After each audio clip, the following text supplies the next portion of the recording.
Good morning, good afternoon, good evening, everybody. We're continuing on now with class 8. It's a continuation of class 7, which Janice taught about our mental afflictions. And the chapter is actually called Carefulness. We're learning to watch for what our worst mental afflictions, our reoccurring mental afflictions are. We're in this really cool class about becoming a bodhisattva. And then we have to delve into a kind of an icky area that we might not want to look at, and that is our mental afflictions. Let's recall why that is.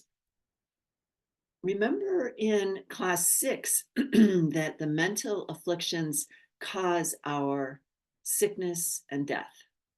And as a bodhisattva, we want to stop all the problems of ourselves and others.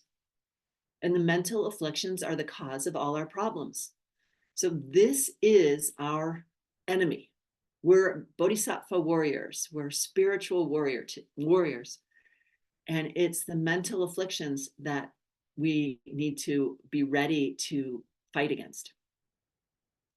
We're going to talk about some more of specifics about mental afflictions, and we're also going to talk about that fighting against. Does it sound strange to,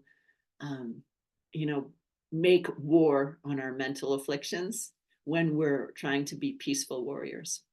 So we'll look into that a little bit. There's some great questions and doubts that might come up in our minds that this class addresses. So the first part of the class is about mental afflictions, and then the latter part of the class is more starting to look at the 6 perfections themselves. So we'll start getting into the activities of bodhisattvas. The other thing I wanted to say is that as we're looking at these mental afflictions, please think about what is your worst mental affliction. And the instruction is that it's easier to see your second worst mental affliction. And I think that's even a homework question.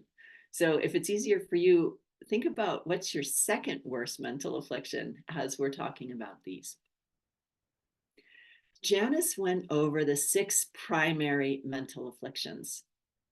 So think about ignorant liking and ignorant disliking, pride, ignorance, which in this case is a kind of just not knowing, not being aware of something, doubt about the teachings, doubt about our ability to make any change in ourselves, and then wrong view, which, if you recall, had a bunch of different kinds that we can analyze.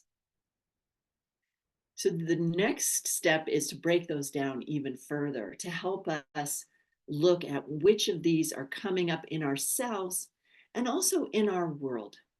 Sometimes we can get really big hints from what's going on around us. I mean, what are our problems right now?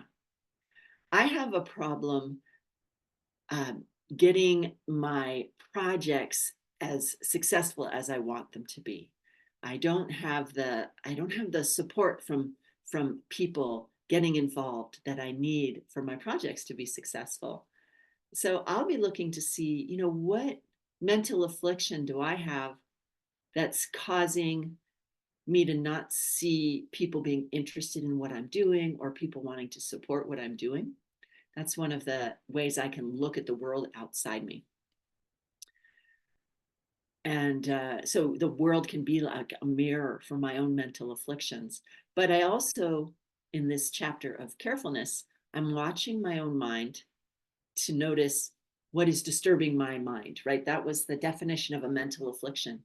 Anytime I am not joyful and at peace, totally peaceful, totally joyful, then the mental afflictions are behind that. So let's look at each of these. I've got a cheat sheet to make sure that we understand clearly what each of these are, because it was too many words to put on the screen. All right, first set of 5. I think you'll recognize these as going in the category of ignorant disliking. So they are anger, And that is defined as it stems from disliking, so that's ignorant disliking, and causes you to prepare to harm someone by threatening and so forth. So we can look at our own mind. Threatening sounds pretty drastic, that we're threatening somebody. I recognize anger in my own mind quite often more as like a judgment. I'm threatening in my own mind when I think that there's something wrong with somebody else, like judging them and seeing their bad qualities, which of course are coming from me. So that's one of the ways that anger comes up for me a lot, and just ignorantly disliking some quality in somebody or something, and that it starts this chain of anger which grows. Retaining anger, that can also be called resentment. It's part of disliking. It's the continued maintenance of a harmful thought over a long period of time. It's like a smoldering log. You know, it's not on fire, but the heat is inside the log and it could burst into flames again at any time. So that's when we hold on to our anger and nurse it. We keep it alive by continually revisiting it. Resentment. Often, I think this can be about something way in the past, like our childhood, or harms that we think somebody did to us. I will notice retaining anger during something that happens during my day too. I think somebody has wronged me in some way. It flares up as a little bit of anger, but it kind of colors the rest of my day and it brings my mood down. I might not even be very aware that it's in the back of my mind that somebody did something I didn't like. Irritation. Let's read the definition. Oh, one more thing about retaining anger. It says that it causes intolerance. That's interesting. If we are prejudiced against somebody or some group of people, that could have to do with this resentment. That's a good thing to look at. I think most of us in this class are not prejudiced against different groups of people, or even we try not to be prejudiced against certain countries. Even if our country doesn't like another country, we try to stay above that.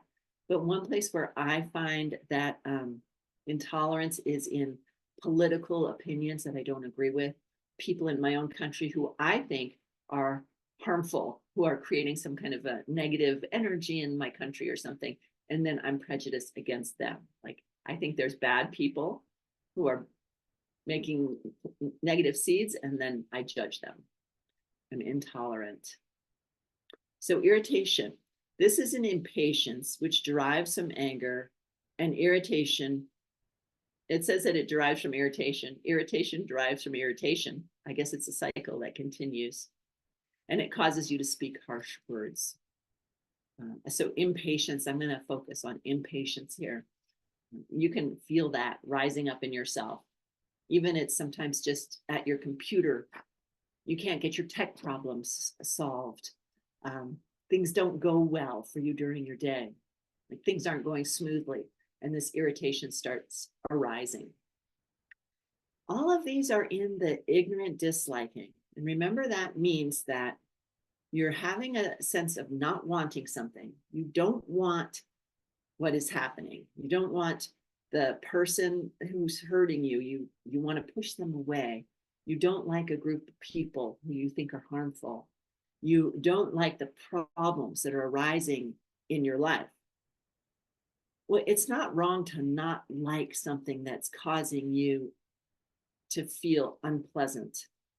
It's not wrong to dislike unpleasantness. If someone comes and punches me, I'm not supposed to like that. But what's the ignorant part? Thinking that I didn't do anything, right? That it doesn't have anything to do with me. It's something out there on its own that just popped up to irritate me. That's the part that's the ignorant part, because what I'm seeing around me is coming from what I did in the past to irritate somebody else.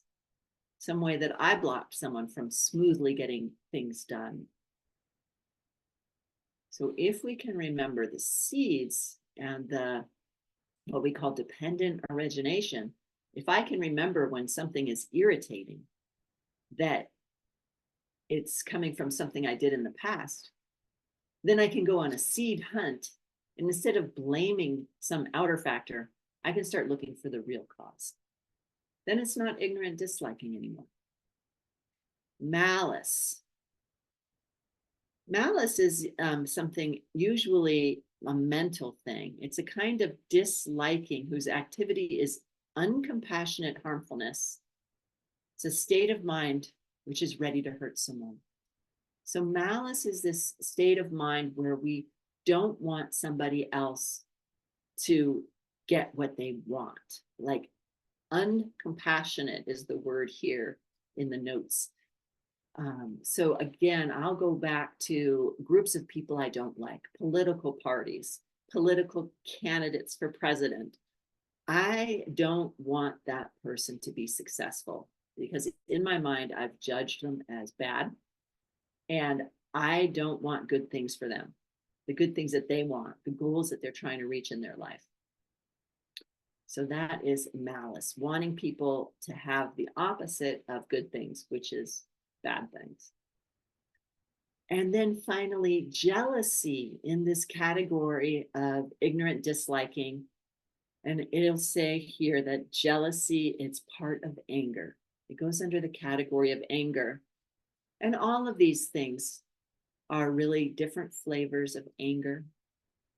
It's the inner disturbance of the mind, which out of a desire for gain and honor, cannot bear the sight of others' happiness. So we want something here. We're starting to get ignorant liking mixed in with our anger. It says that we have a desire for gain or honor. So think about that and look for that in yourself. We want to be recognized. We want to have things that make us look good, and somebody else is getting them. And we can't bear that, it says. It's a mental discomfort. It disturbs the mind and it supports wrongdoing. Supports wrongdoing. How does our jealousy support wrongdoing? I know for me, in my mind, it leads to this malice. I don't want the other person to have the good thing. So that is a type of, wishing them something bad. Do I actually act on my jealousy? We certainly might have done that in the past. For me, it's more mental at this point in my life. But if I think back to when I was a teenager, I might have, and actually, I have to check carefully here because maybe I talked badly. Maybe I said a bad word about somebody to a third person. Maybe I wanted to gossip about somebody. And in the back of my mind, I'm hoping that they will fall from their position. Maybe they have a high position. I want to say something bad about them.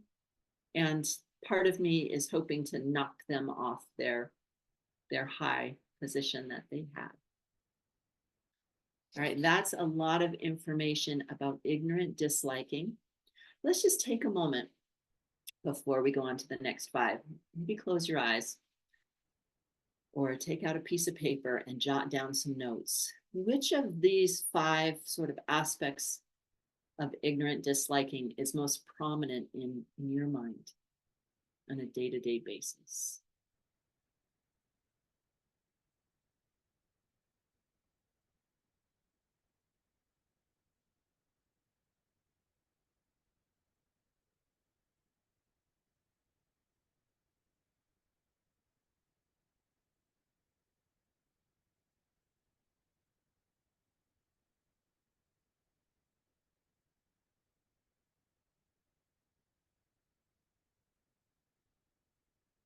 Just checking to see if any of these are your worst mental affliction, the enemy that we need to attack to be able to stop sickness and death. So for me, I've identified jealousy as a big problem that I have as I try to become successful in some area, even if it's a project that is supposed to be helping people. If I have trouble uh, reaching the goals that I have to want to help people, and I see other people being able to help people by teaching um, or by doing some type of Dharma project, I feel this jealousy towards them. And I think it's a big blocker for me too. If I'm jealous of someone else, I don't want them to get what they want. I'm planting a seed in my mind to not reach my goals. It's a very obvious correlation that if I don't want other people to have good things, reach their goals, have successful organizations that are financially abundant with lots of students, helping lots of people, then I will never be able to be doing the activities of a bodhisattva, of being able to help people, not even one person. Okay, I hope that helps you look in your own mind, and we're going to go on to the next set of 5.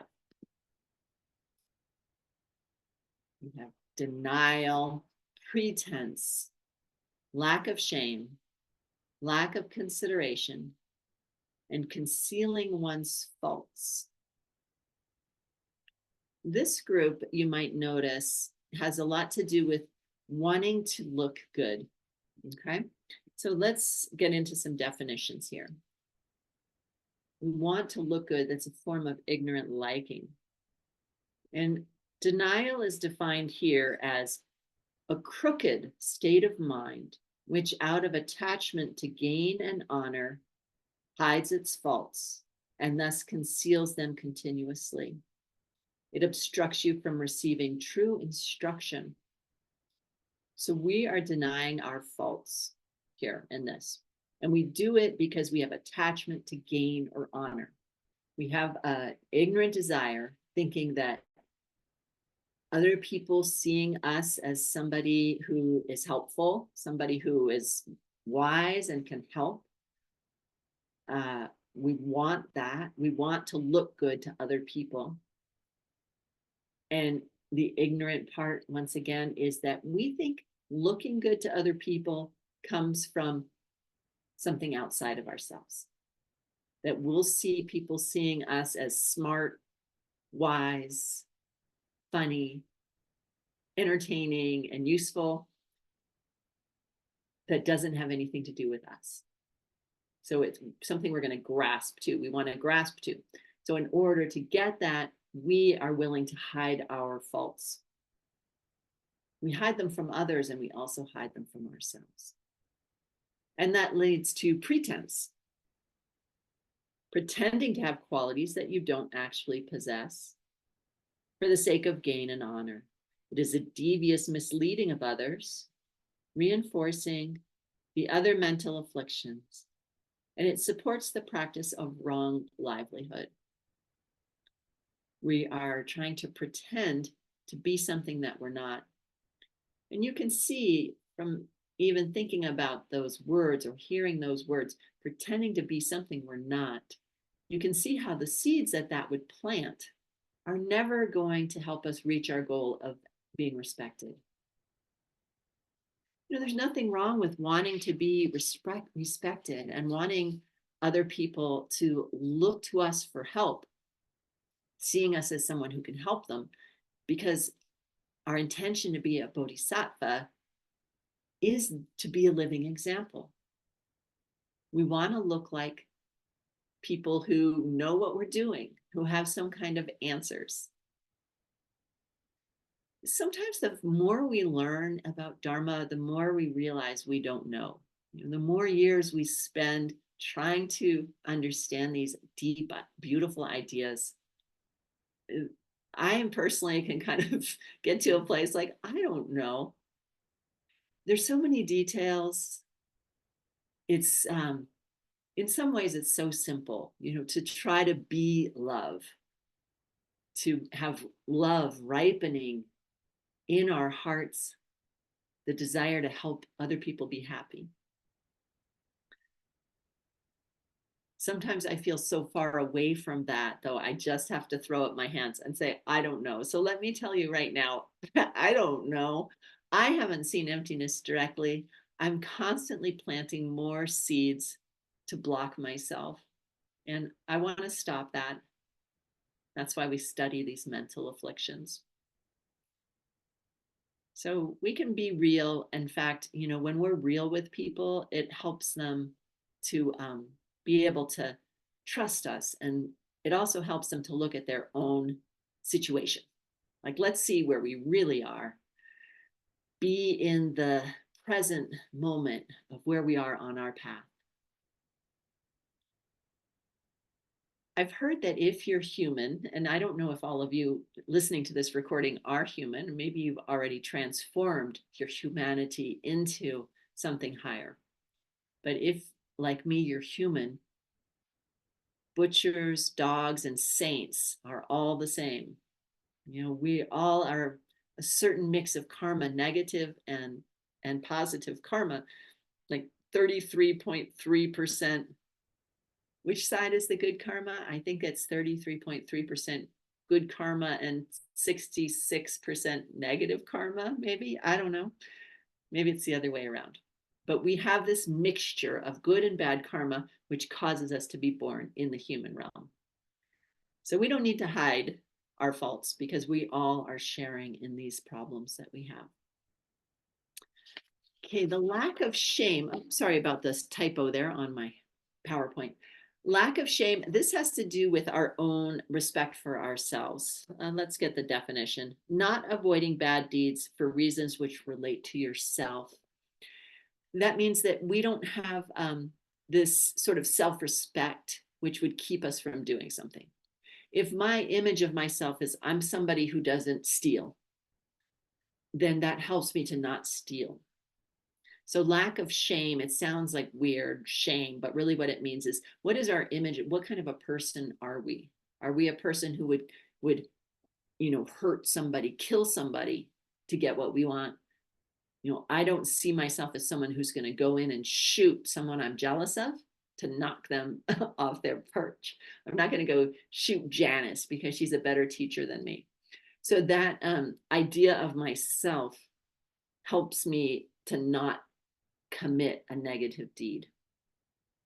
So the mental affliction here is if we don't have an image of ourselves as a certain type of good person, then we're going to commit more negative deeds. So we're going to lift up our idea of who we are. And then the lack of consideration is similar, but it has to do with other people's opinion of us. This is engaging in bad deeds for reasons which relate to others. So if we don't consider how other people see us, like the good opinion of others is how I understand this. I don't want to disappoint Janice by doing something terrible because she'll be like, oh my God, I never thought Alix would do something like that. She killed one of those other Sedona College teachers. Okay, killing is an extreme example. Most of us aren't going to go out and shoot someone we're jealous of, right? So let's think of our own examples of what we might do. Okay, we might cheat on our taxes, and then we might hide it because we don't want other people to know. I don't want Janice to have a bad opinion of me. So if we have a high consideration for other people's opinions, then we will behave more carefully. I don't want to disappoint like Lama Sarani, okay? But then that could go back to denial or pretense where I hide my faults because I don't want to disappoint somebody. So these things are going to work together. But if I want my lamas to know, that I'm trying hard to follow their instructions, and if I remember that Buddhists see every single thing I do, and we don't want to disappoint our family, our new family, right? Our family of Buddhas and Bodhisattvas, then we try not to do negative things out of consideration for their opinion. And there's another aspect of this is that we say that there's students around. We don't want to do something which would cause them to have a lower opinion of us because it would prevent them from learning from us. So if we partake in sexual misconduct or something like that, then it will hurt the minds of the people who might have been able to learn from us because they have a lower opinion of us, and they are going to be considering, well, this path didn't help that teacher not do bad things. So that's another form of consideration. We have consideration for anyone who might be around us. We want to be that living example. So we don't want to do negative things that harm others, because it will give other people doubt of ourselves and doubt of the path. And then finally, concealing one's faults. Let's read the definition. It sounds a lot like denial. This is failing to follow good urgings and wishing to conceal your faults. It's the cause of regret and prevents your knowledge from staying. Failing to follow good urgings. So this is just an indicator that we, want to follow what the teacher has asked us to do. What are the teachers, the vows have given us these guidelines. So if we fail to follow them, and then we conceal them.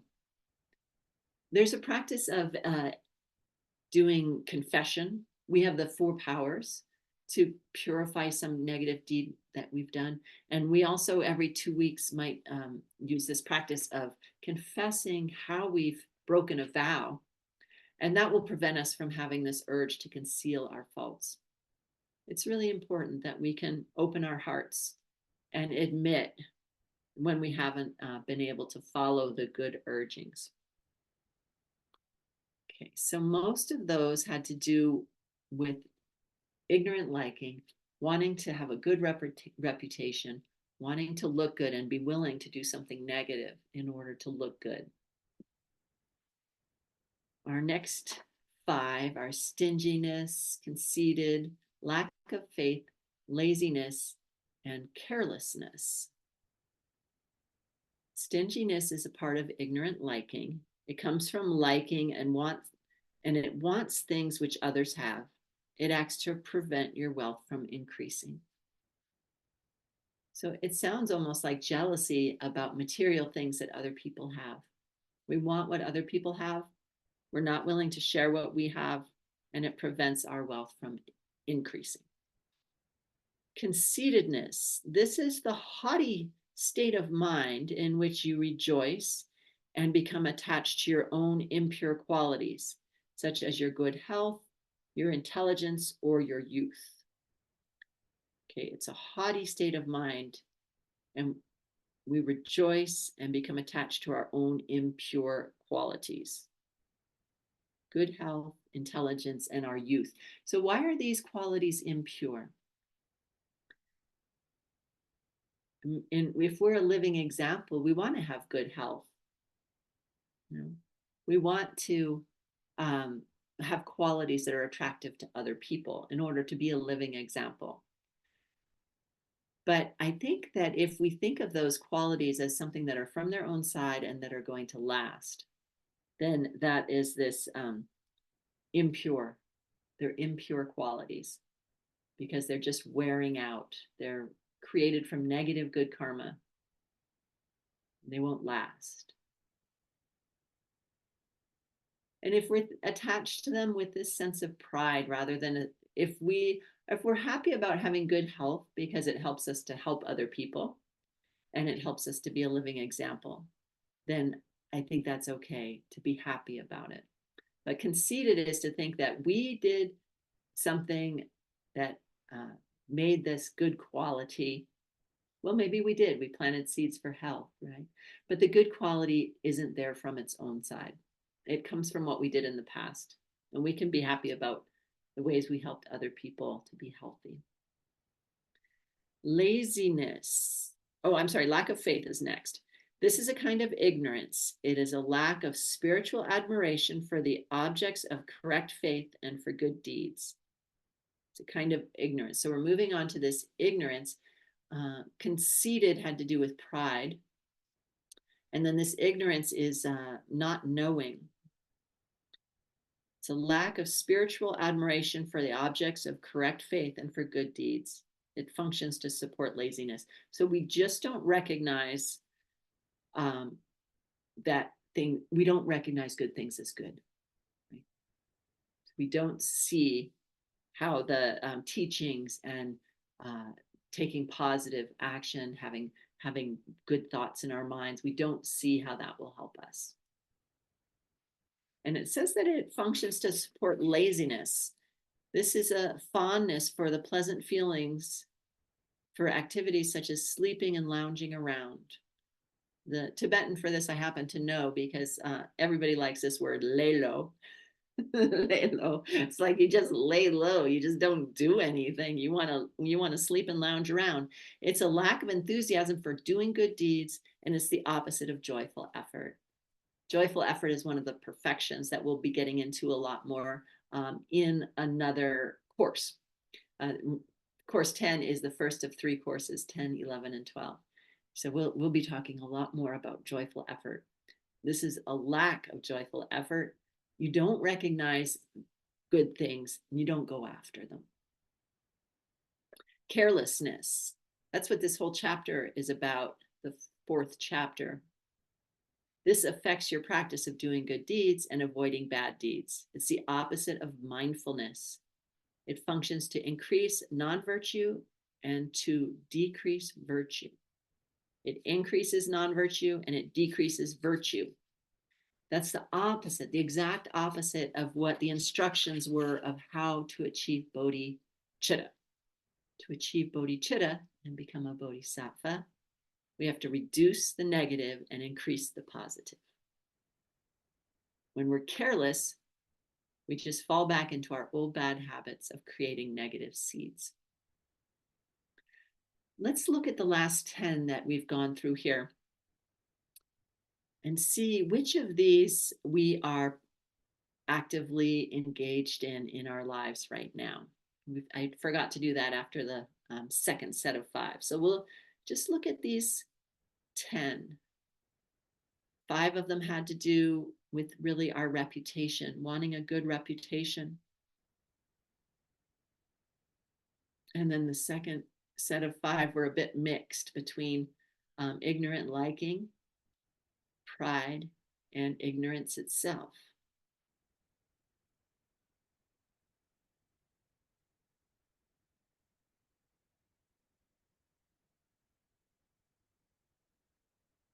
You can close your eyes if you like, or you can take some notes. Just check your mind. Check the last couple of days. These 20 secondary mental afflictions are habits that are arising in our mind often.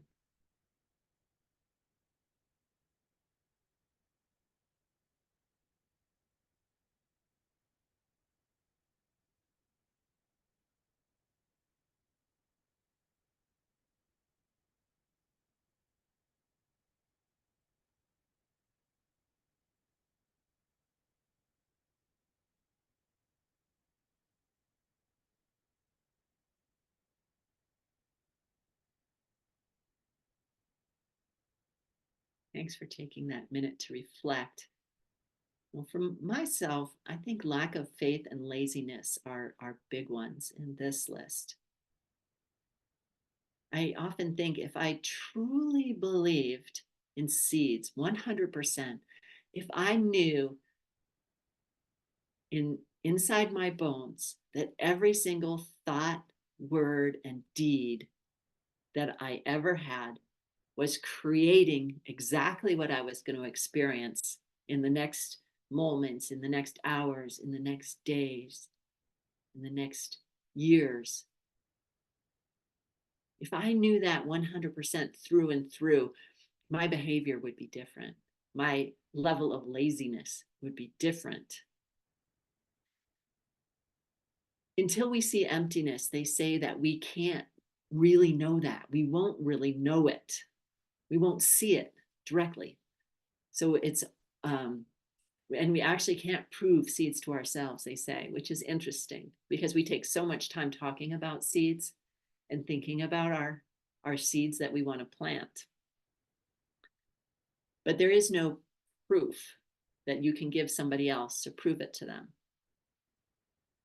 Intellectually, we can deduce it, that it's probably true, that like makes like, that things don't come from nothing. And then the way I've learned to prove it to myself, which is the instruction from my teachers, is to try it. That's where the 4 steps come in, right? We make a plan, we decide what we want, we find somebody else who wants the same thing, we help them get what we want, what they want, to plant those seeds for what we want. And then we water those seeds by being happy about doing it. And if we throw ourselves into that small project, oh, I want to raise my income in the next 3 months, something that's not really going to ultimately help me or others, but it will if it helps me prove seeds to myself. Then it really becomes an ultimate tool, because by proving seeds to myself, I can throw myself into this project of increasing the good and reducing the negative. You know, I can really throw myself into that, and I will use being mindful, the opposite of carelessness, to watch for these mental afflictions, the enemy, which creates sickness, death, all the problems that people have, poverty, unhappiness. Remember that if we stop them in ourselves, we reach nirvana. And we might still be sitting here. I'll still see you out there looking the same, but inside your own mind, you've had this change where these mental afflictions are no longer arising. They can't arise. And by doing that, we're able to help others. We've done it ourselves. We know how we did it. And then we can share with others how to do it, rather than handing them bread or helping them get a house, which we should still do and we will still do. We can teach them how to plant their own food, their own shelter, their own health, right? And then we can really help people. I was thinking about this, about how, you know, this is something that's happening in our own mind that someone else, maybe they can't see. And I was driving in my car, and in my car were my 2 dogs. And the night before last, my dog got sprayed by a skunk. So the people in the other cars driving around, they can't tell that inside my car, I'm dying from a terrible smell of skunk. Maybe they can see the expression on my face. I did try to wash her with special stuff that takes it off, but there is this slight odor of skunkiness, which is unpleasant, that's in the car with me. But I was just thinking about that, how no one really knows how the inside of my car smells when I'm driving. And our minds are like that too. We know, you know, and that's this mindfulness. We know how it smells in there. And are we willing to make the effort to get off our laziness, off the couch, and change the, you know, the inside, change our mind, so that we're not driving around with a skunk in the car? Okay, let's go on to the last 5. Forgetfulness of goodness, lack of awareness, dullness, distraction, and scattering. Let's see what we have here. Forgetfulness of goodness. This is the obscuration and forgetting of a virtuous object. It's the opposite of recollection, and it supports mental agitation. It's a support for the mental afflictions. Okay, so we're starting to get in the wrong worldview, I believe, because you may remember that misunderstanding, wrong worldview are the foundation for all the mental afflictions. So this one, it keeps us from seeing the virtuous objects, the 3 jewels. We just have this misunderstanding about what will help us, what's good, where things come from. And lack of awareness. This is heedless and careless activity which you do with your thoughts, your words, and your deeds, and is a support for breaking your vows. Seems a lot like carelessness, heedless and careless activity. So it seems that we've lost our mindfulness again. And we're no longer watching our thoughts, our words, and our deeds. In the next class, Janice is going to be talking a lot more about that, how we can be aware of what's going on in our mind. And when we're not aware, we're just being careless, then we break our vows.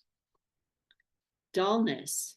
This is a heaviness of the body and mind, which renders you incapable of penetrating the object of your attention. It's the inward contraction and incompetence of the mind, and a support for the mental afflictions. Dullness comes up a lot in meditation when we're meditating. And the causes can be lack of sleep, wrong foods, of course, seeds ripening for dullness in the mind. And I bet you have felt this before. Gross dullness is just this feeling of sleepiness. Like we want to focus on something. We're trying to get our work done. We're trying to prepare to teach a class, but our mind just doesn't feel sharp. And everything is so much harder. It takes longer and the result's not good. In meditation, we may be wanting to focus on a virtuous object to bring our mind into this single pointed focus where the mind is bright and joyful and completely steady on one point. But it's impossible with if the mind is dull. We just feel sleepy. The mind has no sharpness to it. So it's a big enemy in meditation, but we see it in our lives where we're not functioning at a high level, and we're wasting our time. We're unable to achieve our goals with dullness. Distraction. This is the following of a pleasant object which presents itself to your mind. It is included as a part of desire. Because it is the escape of the mind towards an object, it is an object to mental quiescence. It is an obstacle to mental quiescence. I should have looked up the word quiescence. I don't know what it means. Hopefully you all know what quiescence is. But what I know about distraction is dullness and distraction are our two enemies in meditation. So these are two qualities which will prevent us from being focused on the object that we want to be focused on. To be a bodhisattva, our object is reaching total enlightenment for the benefit of every living being. So we can teach them how to do it. Some of the steps on the path are seeing emptiness directly, getting rid of all our mental afflictions, removing the obstacles to total knowledge. So what we're focused on each day might, vary, but the goal is the same. So if we're distracted, that means we have the intention of focusing on something good, some goodness that we wanted to increase. And instead we're thinking about lunch, we're thinking about someone we're jealous of. There could be many things we could be distracted. They could be good things. They can also be negative things. So the mind is jumping from object to object, from pillar to post. So 18 and 19 have to do with the ability to keep our mind steady on virtue, steady on the good object. And finally, scattering. This is the mind moving and straying towards objects instead of abiding one pointedly on a virtuous object. Honestly, I'm not positive the difference between distraction and scattering. Something for us to chew on. In distraction, it says we're following a pleasant object which presents itself. So the mind, we're trying to focus on something virtuous and good that we're doing, that we want to do, and some object pulls us away. Maybe it's even something like the sound of a bird singing, and we're often, off our object of what we're trying to do and onto some other pleasant object.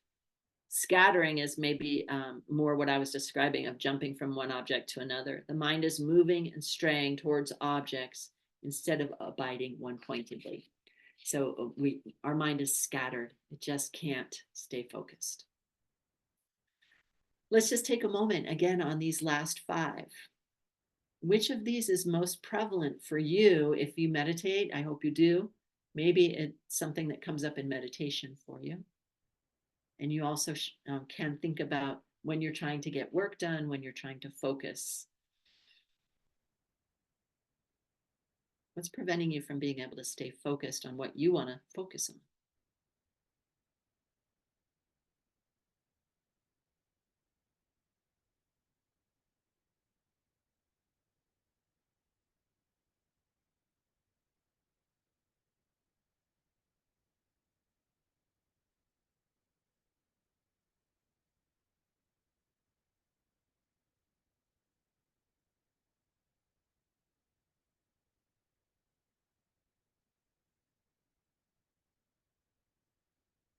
All right, thank you. So you may need to spend some more time with this list of 20, but I hope that you'll come up with 1 or 2 or 3 of your worst mental afflictions. You can ask a friend if you want, although that can be dangerous because your feelings could get hurt. I think jealousy, pride, and lack of faith, stick out for me on this list.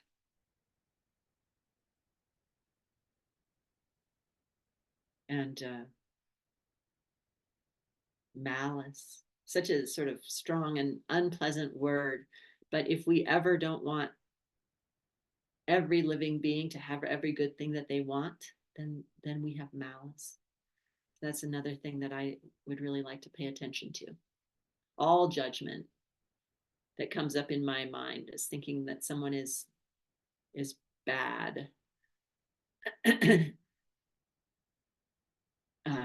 has to do with that malice and anger. All right, thanks for going through all those. It's a lot. Hope your mind is okay. Take a couple deep breaths. Whew. Now we get to talk about hating those negative emotions. Is that a negative emotion? We've asked ourselves to identify the 3 biggest enemies in our own mind. And what are we going to do with those enemies? We're going to go after them. We're going to root them out. We're going to pull them up by the root. And we're going to kill them. We're going to chase them out of our mind forever because they hurt us and others. They cause all our problems. So there's a state of mind that has to do with loving goodness, loving the path that frees us from suffering, and hating the things that cause suffering. And the thought comes up, well, isn't that more ignorant liking and ignorant disliking? Let's see what Master Shantideva says. I should therefore never turn back, even for a single moment, from the task of destroying the mental afflictions. I should get attached to them and learn to hate and make war. These kinds of mental afflictions act to destroy the mental afflictions, and so are not counted among them. They're an antidote to the mental afflictions. When Master Shantideva says, I should get attached to them, he's talking about, he's making a play on words about grasping to disliking. I think that we should ask a question here, though, is it ignorant liking and ignorant disliking if we're working from a level of seeds? The only way we can pull these things out of our mind, these negative emotions, is by changing the causes, the karmic causes. There is no other way to fight against them. We have to know that they're coming from us. So this anger that we have towards them, this dislike of them, and a commitment, 100% commitment to get rid of them in our own mind, is a type of wisdom. we're using the understanding of where things come from. So that's one thing that makes them not a mental affliction: love of the path and hate of negative emotions, because we're not doing it with ignorance, we're doing it with wisdom. And then the other thing that is said to set these apart is, okay, they're an antidote. We're using them to get to the cause of our problems and wipe that out. So they're actually part of the antidote. They're part of the solution, not part of the problem. And then when we achieve getting rid of our mental afflictions, these two energies of loving the path and hating the negative emotions, and particularly the hating of the negative emotions, disappears on its own when the negative emotions disappear. So it only lasts as long as the negative emotions are there. When the negative emotions are gone, this hating of the negative emotions, it's not necessary anymore. It disappears because the object is gone. So the answer is no, they are not mental afflictions.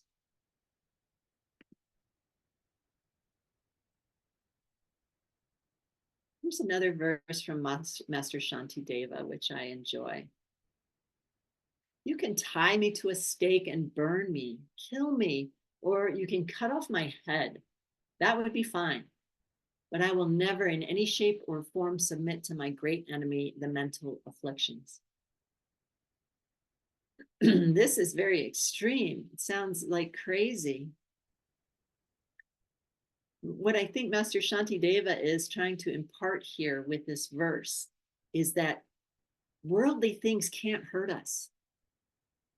You know, even being killed, even having our head cut off. Some very high teachers have had their head cut off. I think Arya Nagarjuna, if I recall correctly, had his head cut off at the end of his life. But what Master Shantideva is saying is that those things, they don't hurt us when we're clean on the inside. When we've gotten rid of our mental afflictions, anything can be done from outside, and it's just a ripening of final negative seeds, or maybe it's showing something to others in a very high way. Maybe we're showing somebody or many people that death isn't a big deal, you know, that we're just moving on to another realm. But for whatever reason, something negative might happen to a high practitioner. Being burnt at the stake, that sounds very radical, but it's nothing compared to the pain of the mental afflictions when we let them run rampant inside our own mind. Those are the true sources of pain. And if we don't have them, we can't have pain. There is no there is no disturbance of the mind without them. And actually, I should correct that there can be pain, physical pain, but there is no suffering. There is no mental disturbance of the mind. Pain is just, and that's also what Master Shantideva is showing us. Pain, physical pain, is no big deal. You know, how the mind perceives that pain, what suffering is caused in the mind from the pain, would be a replanting of the negative seeds. As Janice said before, that how we react to something that happens to us from our seeds, something negative happens to us, how we react to it either replants it again as a negative karma, or we can transform it by reacting to it with wisdom. And then we kill that seed, and it doesn't replant a habit, doesn't create that cause for more of the same in the future. So those mental afflictions are the great enemy. And I have another verse from Master Shantideva. The mental afflictions are such that once I have eliminated them, cleared them from my mind by using the eye of wisdom, they have nowhere else to go, no place they can make their home, and no way to return and harm me. This verse is an encouragement for this war.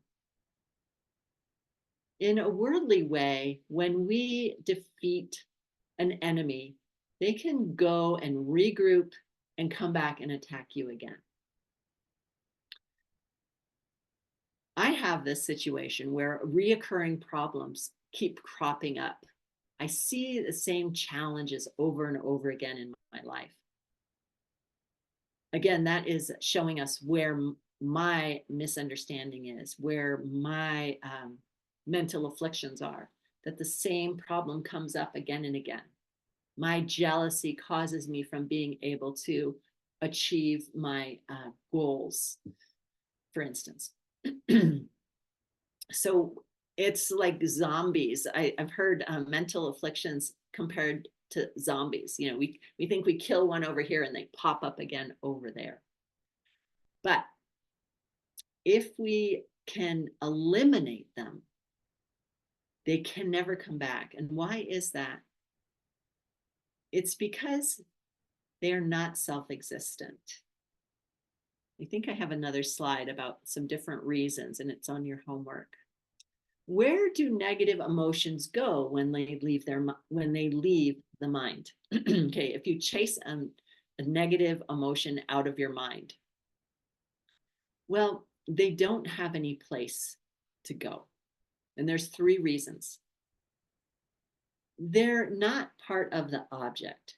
So here we can think about an irritating person. Think, in fact, please do think about somebody who irritates you. Maybe at work, maybe somebody you run into, or someone in your family, someone who you have a problem with, okay? So the irritation or anger that you have in this person, the irritation and anger in your mind, it doesn't come from the person. It doesn't live inside that person. They're not irritating from their own side. We know that somebody else won't see them as irritating, won't be angry at them. So the irritation or anger is coming from us. It's coming from our own side.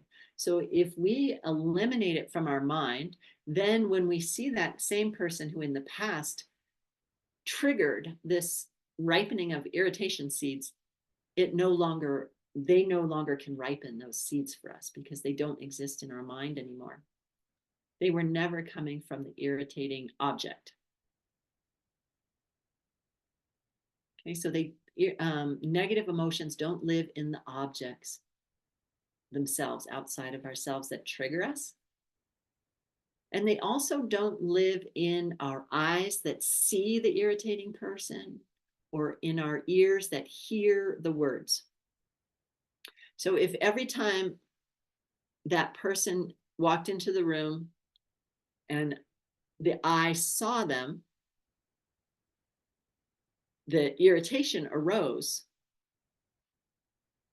from the eye somehow, then everybody would see that person is irritating, that anger or irritation would arise every time an eyeball was able to see that thing, right? Everybody would see it the same way, you could say. The eye is where the irritation lives, is what this is saying. So, we know that doesn't make any sense, because I can tell that doesn't make sense to me, because sometimes I can hear somebody say something and it won't bother me at all. But if I'm in kind of an upset mood or an off-balance mood, the very same words could set me off into anger. So I know that it's not coming from my hearing. Also, I can prove this to myself, that the irritation or mental afflictions not in the senses themselves, because I know that my eye is just seeing shapes and colors. And then my mind is putting those together. Like if my friends from China are speaking Chinese, I'm hearing sounds, but they have no meaning to me. So it's not my ear that puts the meaning on things.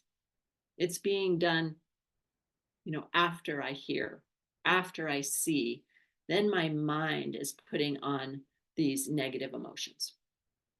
So it's not in the objects, it's not in the senses.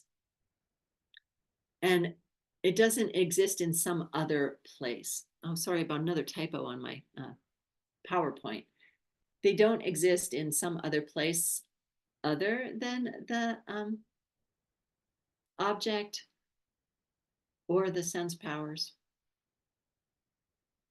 Those are the only two possibilities other than the mind. So these mental afflictions, our negative emotions, they exist from seeds ripening in our mind. And when we chase them out of there, there's no home. They don't have another home to go to. That's the point here. There's no other place that they can stay. This should give us encouragement. I hope it's giving you some encouragement that if you can go after a negative emotion, and keep up that effort, keep up your carefulness, your mindfulness, get off the couch, get over your laziness, and really watch for this to arise in your mind. When it arises in your mind, cut it off by remembering where it came from and refusing to replant it in a negative way. You can get to the end of your negative emotions. Because every time you stop one, it's gone. It has nowhere to go hide. Okay. So this encourages us to keep up the effort and do it. We can do it, and they can't come back. Freeing yourself of the dirt of the faults in your own mind and keeping your good deeds increasing and never becoming less all depends without a doubt on the practice of carefulness. As such, the wise should ever after live their lives with care. I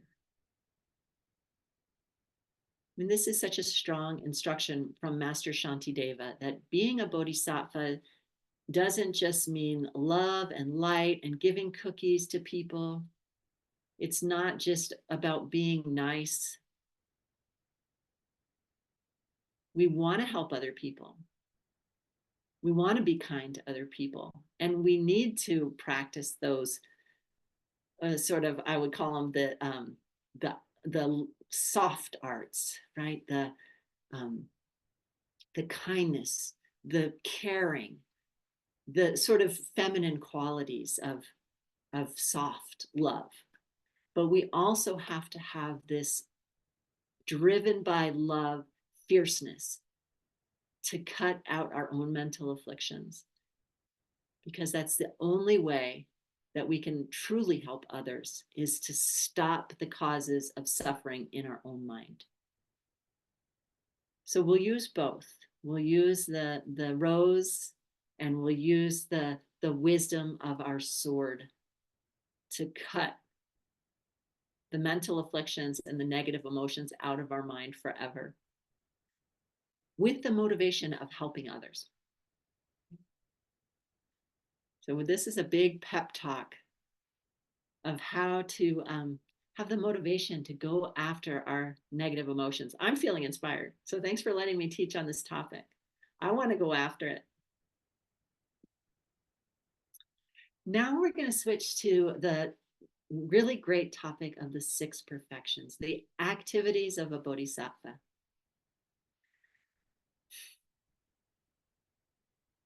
So let's just take a moment as we're transitioning here. Let's not lose our enthusiasm of ending our own mental afflictions as we transition now into the goodness, planting the goodness, okay? So it's going to take both. We're going to have to end the negative and then increase the goodness through the 6 perfections: giving, an ethical way of life, not getting angry, joyful effort, meditation, and wisdom. Why are they called perfections? In the mind of a totally enlightened being, these are perfect qualities that they are. I don't even want to say they have. I really like to think of myself not as a noun, but as a verb. there's this thing you can do with your hands that we are a ripening of seeds, karma ripening in every instant, and nothing but that. That is what I am. My mind ignorantly tries to make myself into a noun, into Alix or me, something to be protected, something to, push away things I don't want and bring in things I do want from the outside. But there is no such me. And it's the same for a bodhisattva or a totally enlightened being. A bodhisattva is not a totally enlightened being yet, necessarily. I mean, a Buddha is a bodhisattva as well, but being a bodhisattva doesn't make you a Buddha. So the reason I bring that up about who I am, if I'm a verb, a ripening of karma and nothing but, that's the same thing that a Buddha is. They are merit. They are these perfections. They are the perfection of giving, the perfection of an ethical way of life, the perfection of not getting angry. That means that they are infinitely patient, never getting tired of helping me try to find my way through this ocean of suffering. They are joy. They are perfect meditation, perfect single-pointed concentration on everything all at once. And they are wisdom, knowing exactly that there is nothing except for the ripenings that we are, understanding emptiness and seeing the emptiness of all things all the time. But for us who are just starting on this path, we haven't perfected these things yet, but by trying and learning and starting to try to plant these good seeds, we are creating the perfections later. So we call them perfectionizers. This is the path. It's the result once they are perfected, but it's the path of how we get there. So in the mind of an enlightened being, they are perfections. In the mind that has committed to the wish, that is the wish to reach total enlightenment for the benefit of all beings, they function to bring them to perfection, perfectionizers. Now, somebody has an objection here, and let's read Master Shantideva's verse. Suppose something were the perfection of giving when it removed the poverty of every living being. If there were living beings, though, who suffered still from hunger, how then could the protectors of the past have reached the perfection? What this verse is talking about is, in our own mind, maybe we have this doubt. If a Buddha has perfected giving, then there shouldn't be any poverty in the world anymore. There shouldn't be any need or lack, material or spiritual lack, because the Buddha has perfected giving. And we know from study, if you've taken other ACI classes, we know from studying karma that one of the ways karma ripens is as our world around us. So if I had perfected giving, then I would only, in theory, see abundance and generosity. I wouldn't be able to see anything else. And so the whole world would be out of poverty. But Master Shantideva says that isn't the case, because the protectors, the Buddhas, they have reached these perfections. And so it is the case that it did not remove poverty from the world, because we know they've reached the perfections. but I still experience lack. I don't have certain things I might want. So this is one that I've had to chew on for a long time, and I could say I'm still chewing on it. You know, if a Buddha sees all the abundance, sees abundance everywhere, you know, why am I seeing poverty? Why are we seeing two different things? And of course, it's because it's coming from our own mind. So just because a Buddha has reached the perfection of giving, it doesn't automatically mean that I have reached the perfection of giving. So my mind is still projecting seeds of poverty, even though the Buddha's mind is projecting only abundance. But the Buddha can see everything in all three times, past, present, and future. Because the question is, well, why would Buddhas help anybody if all they saw was a perfect world? Buddhas wouldn't have anybody to help. But the Buddha can see my mind experiencing poverty. So it depends who's looking. So the external perception of poverty doesn't depend on the perfection of giving in the mind of the being. There can still be poverty in the world even when a being has perfected giving. Let's see if I have another slide about that. So I think that this is a little bit of a challenging concept. Definitely something that you can meditate and think about, but it has to do with who's looking. So the next question on the homework is, for the first three perfections, what are the three external objects that are not eliminated when you reach the perfection? So when you reach the perfection of giving, you'll still see needy individuals in the world.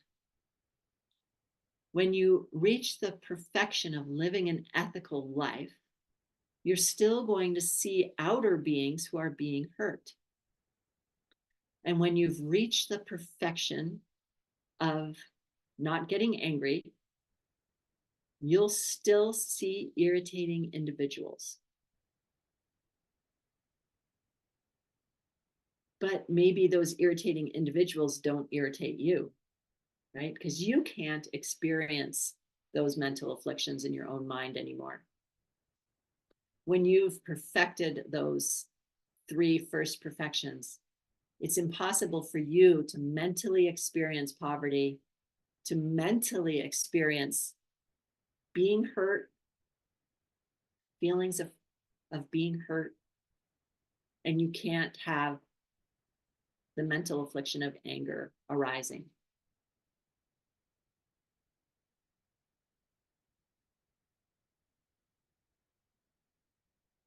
So what's the point of eliminating them in our own mind if we're still going to be seeing them in the outer world? It goes back to that point that when we can eliminate them in ourselves, these mental afflictions, we've perfected the opposite. We are able to show and teach others how to do it. And that's what Buddhas do. In fact, that's the only way Buddhas can help, is by teaching. That's why we're instructed to see our teachers around us as the highest beings. Try to see them as totally enlightened beings. It's not always easy to do that. But the more we try to see the people teaching us as totally enlightened, those who have perfected all the six perfections, the more we can be open to learning how to do it ourselves.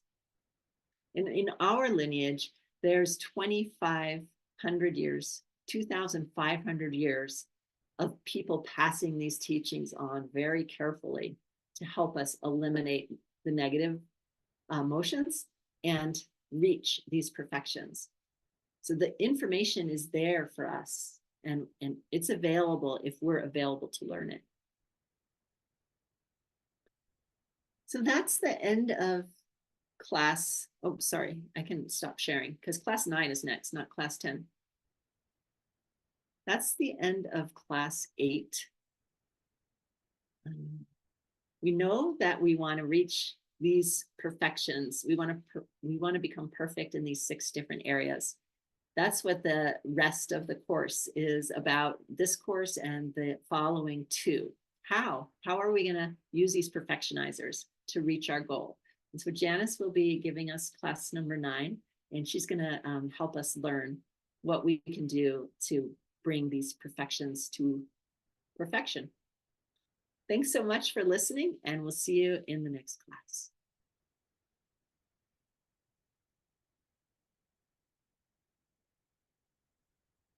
All right, welcome back to the Guide to the Bodhisattva's Way of Life.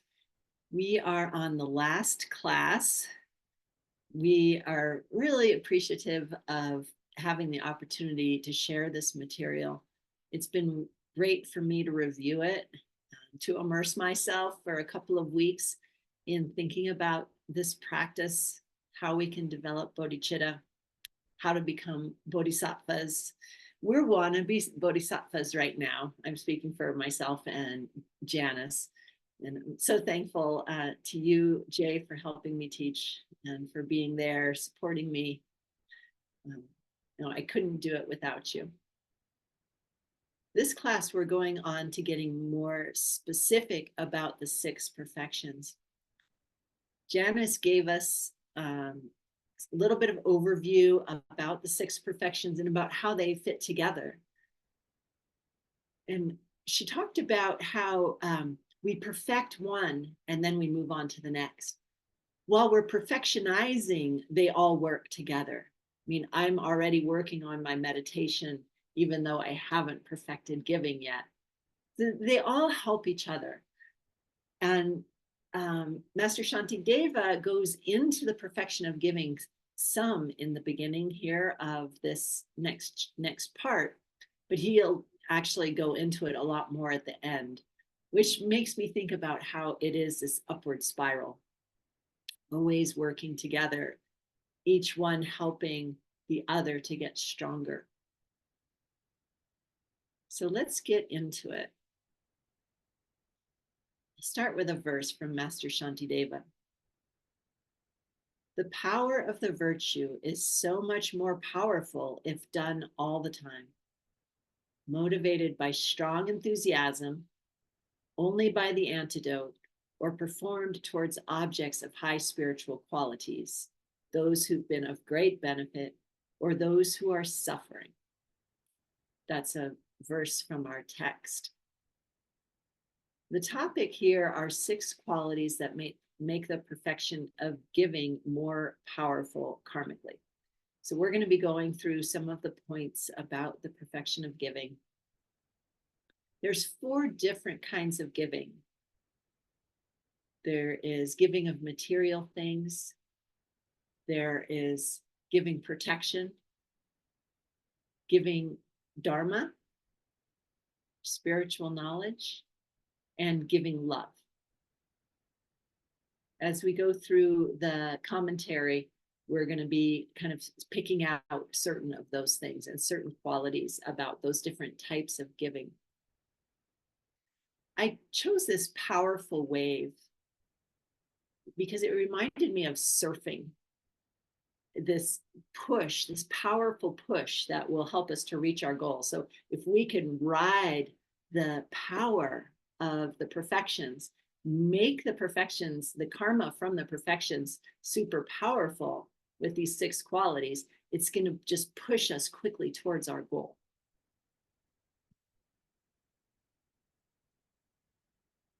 First, we'll consider giving material things.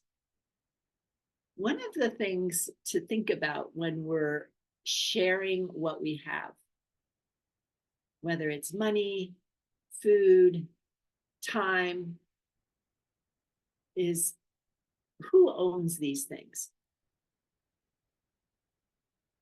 We think that in order to share something, we own it. It belongs to us, and then we can share it. The question, though, is, do you really own it? What does it mean to own something? we think that we have control over our things. If we think about it logically, though, I believe that you can consider, how much control do we really have? I own my laptop, something I use every day. I've been using this laptop every day for about 5 or 6 years now. And I feel like I have control over it. I could lend it to somebody if I wanted to. But I really don't have any control whether I will have this laptop tomorrow. It could very easily stop working. I could lose it. Someone could steal it. I could die, and the laptop would be going to look for a new owner. So we really don't control the things that we use. We feel like we do, but we don't have any control whether we will have them in the next hour. We might not. When we think about owning something or sharing something, it's helpful to think that the things that we use, we just have them temporarily. We're a steward of these places, like this house that I, quote, own. I bought it, so I feel like I own it. But when I improve the house, I'm actually thinking about people who will own it in the future, people who will use it in the future. I put new windows in the whole house. And one of my thoughts, because it was very expensive to do, was that it was something that needed to be done because the house wasn't warm enough. And if I didn't do it now, someone else would have to do it later. The windows that had cold air blowing in, and they were just falling apart. So I could either postpone it and put it on to somebody else, or I could do it now so that people in the future would be able to enjoy it. So I chose to go ahead and do it. And I know I'm happy that I was able to think about people in the future needing this to be done. So the things that we share are things that we don't own anyway. That's the bottom line. We just have them. We have the seeds ripening. We have the karma ripening from our past actions to be able to have material things to use today. And the best way to keep having material things to use is to share them with others today. It's important that we have material things in our lives because we can do a better job of being practitioners of this path if we're comfortable. If we're living out in the woods, there's bugs bothering us, there's cold weather, hot weather. If we don't have enough to eat, we're not going to be able to focus our mind. We're not going to be able to use our Sheshan and Drimpa to stay on this path. So there's nothing wrong with having good things, things that make us comfortable. That's important to think about. But don't think that those things belong to you. They're things that are arising from our past sharing, and we perpetuate them by sharing again. So that's one important thing to think about when we're sharing material things. Another thing we can share is protection. We want to be protecting those who are suffering. One of the ways we can do that is by sharing material things. I give a little bit of money to people in need around the world who I hear about, that they are needing food, that they're needing, maybe they're refugees who need shelter. So one of the ways I can protect people is by sharing material things. In this context, though, also it is protecting people from harm. If someone is in imminent danger, what are we going to do? We don't want to just stand by and be that I'm a meditator, I'm involved in my practice, and I don't have time to help. That's wrong thinking. We need to help in a material way. We need to actively get involved in the world. That's part of the path of a bodhisattva. On a path of the earlier path, the path shared, where we're trying not to commit bad deeds and negative karma, we might withdraw from the world to protect ourselves from sexual misconduct, from grasping to things. Like we draw back. In the past, these teachings were mostly for monks living in monasteries. They had pulled back from the world, left the home life. But for a bodhisattva, that's not what we do. Back to material things, in those earlier paths of protecting ourselves, we're not allowed to own anything. A monk in a monastery doesn't own, they don't even handle money.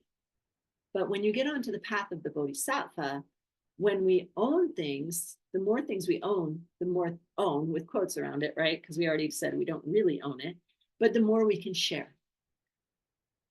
When we have an opportunity to be given some quantity of something, the example in the text is cloth to make robes from. Monks have a vow to not keep cloth for robes, but a bodhisattva, really our vow is to, if we have the opportunity to have a warehouse of cloth, we would take that opportunity, even though it's going to weigh our minds down potentially to have control of more things, to have responsibility to take care of more things, we then have more to give. So we're not afraid of acquiring things, but those things should pass quickly through our hands. There's another great example that I love of the high teachers, these very high lamas. People bring them valuable gifts. And it's quite common that a student might work very hard and put a lot of consideration into a very valuable gift for the Lama. And they go in and give this gift to the teacher. And the example that Geshe Michael used when he was teaching was a crystal mala that someone from Australia had come all the way to give to Ken Rinpoche, I believe it was. And they gave this beautiful mala, which was very expensive, to Ken Rinpoche. And then, 20 minutes later, when they're outside, they see another student walking out with it saying, wow, look at this great gift that Ken Rinpoche gave me. I'm not positive if it was Ken Rinpoche. But this is the kind of thing, the kind of giving that lamas do. They get something and they let it pass right through. They're a conduit for this abundance. It gives the student an opportunity to not become attached to the gifts that they give as well. So back to protecting, we're not standing back while others are being harmed. We want to try to prevent somebody from hurting somebody else. We are going to use skillful means, though. The example is if somebody comes at us with a knife and we have a gun, as a bodhisattva, we're not going to shoot them to stop them from hurting us or somebody else. We're willing to take some cuts with the knife as we work to tackle them and knock them down. It's kind of like that verse that Shantideva gave about, being hurt or burnt at the stake or something. We're willing to practice our 6 perfections of protecting someone else, even if we might take some injuries. That doesn't mean we should carelessly throw away our life. So we're not going to give more than is appropriate to give, like giving our life away just to protect a dog or something. For instance, here in Colorado, we have a lot of wildlife on the road. And between my house and where Janice lives, an hour away, there's a very dangerous road with drop-offs that are, 400 feet or more, just huge drop-offs where if you went off the road, you would die. So if an animal were to run in front of the car, I'm trying to be very aware not to run into any animals. But it's important also that I don't swerve to miss the animal and drive over the edge. Sometimes we have to make choices to protect our own life. In the commentary, it brings up, or maybe it was Geshe Michael's commentary, that we should think of others who are harming people or ourselves like our own mother with a knife. If our mother was coming at us with a knife because she was having some delusion, we would never think to shoot her. You know, we want to protect our mother at the same time as we protect ourselves or others. And this is the kind of attitude we want to have about the perfection of giving as it relates to giving protection. We're giving protection to others without hurting the thing that we're protecting them from. We want to try to restrain. We want to give protection without ever causing harm. We're always looking for that third way. In the old way of thinking, we just want to like shoot the person who's perpetrating. We have an enemy and we're willing to kill that enemy. But in the path of the Bodhisattva, we're looking for ways to protect without harming anybody. Then the third kind of giving, Dharma, we're not just teaching, which is what we're doing now. We're giving Dharma now by teaching this class. But what we really want to do is when we are thinking about giving Dharma, we're thinking about how can we help others have a realization in their heart.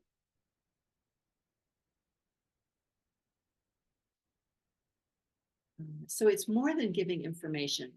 It's trying to share what we ourselves have been able to gain through the application of the teachings. Even if that's just a small amount, like for me, you know, I've only just begun to try to make some big changes in my life. And I've had some small successes. And I want to find a way to impart what has been beneficial to me to somebody else so that they can have that realization. So an example is, you know, by using the 4 steps, I've been able to increase my abundance and wealth in my life. So I proved it to myself. Emptiness we can prove logically. The logic of the pen, they say, is airtight logic. The fact that everybody sees different things at the same time proves that the object that we're looking at is empty. And I have proven that to myself. We have to chew on it. We have to meditate on it. But proving that wealth comes from giving is something that we do by trying it, as I mentioned before. And I have proven it to myself. So giving Dharma is helping other people to try it for themselves. Rather than just giving them food, I should give food and I should try to find an opportunity to help people realize that generosity is what will lead to them having abundance in the future. Because otherwise, what I give them will just wear out. But just because giving a sandwich to somebody is going to quickly wear out, it doesn't mean that we don't give people worldly things. We should give people what they want. We should give people what they need. That's the path of the Bodhisattva. As Janice said, she's looking for opportunities to notice what people need. And then if she can, giving them what they need, or just a kind word, encouragement, or even wishing in her own mind that they'll get what they need. But if she has a sandwich and someone's hungry, she might give half that sandwich away. And that's very appropriate for a bodhisattva practitioner. So it's both giving something material and trying to give them the knowing that sharing half the sandwich is what's going to bring more sandwiches in the future. So at this point, there's a lovely story, the tiger story, which is about Shakyamuni Buddha in a previous life before he became the Buddha in this world. He was a prince, and he came across in the forest a mother tiger who was starving, and she had no milk because she was starving, and her cubs were starving. And this prince was so moved with compassion that he wanted to feed the tiger, but all he had was his own body. So he laid down in front of the tiger and offered his body to her. But she was so weak, she couldn't even get her mouth to bite into the flesh of this prince. So he took a stick and he cut his arm open so that he would start bleeding and she could lick the blood. So this incredible bodhisattva offered his body to the tiger, and the mother was able to eat his body and then feed the babies, and the babies ate on the body as well. And as this bodhisattva was giving his body to the tigers, he had an intention. And that intention was, may this action of offering my body to these beings enable these beings to be my students in the future so that they could learn this path and they never will be starving again. And the story goes that those were the first students of the Buddha when the Buddha apparently became enlightened here on earth. They were, the mother tiger and the babies were the first 4, or was it 5 students? 5, Jay says. Thanks, Jim. So that's such a beautiful story. And it's a way of giving with a higher motivation. We're giving with the motivation that these beings will be protected in an ultimate way. I'm not ready to give my body and to give my life to another being yet to benefit them.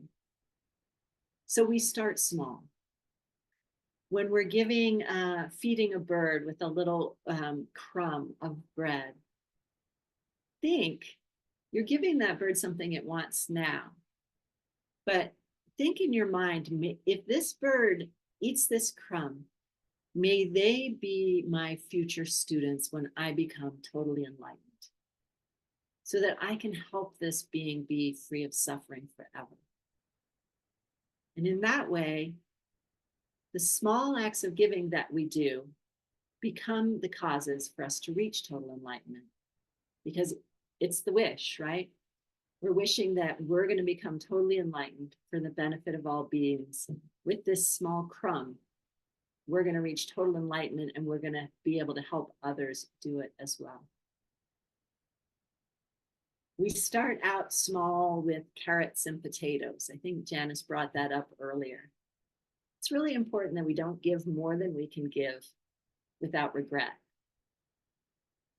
So that's why I'm not sure that I would be ready to give my life to tigers. But it's possible that I would be ready to try to pull someone out of a burning car, even risking my life to save another life. I don't know what I'm capable of until it comes up. And it's important that we each only give to our capacity until we're ready. So the verse that I read had this thing about giving as an antidote. What that means is that when we're doing our giving, it makes it more powerful if we think about how giving is an antidote to the mental affliction of stinginess. So if I have this in my mind, which I do, that I'm afraid to share what I have because I'm afraid of losing something that I need.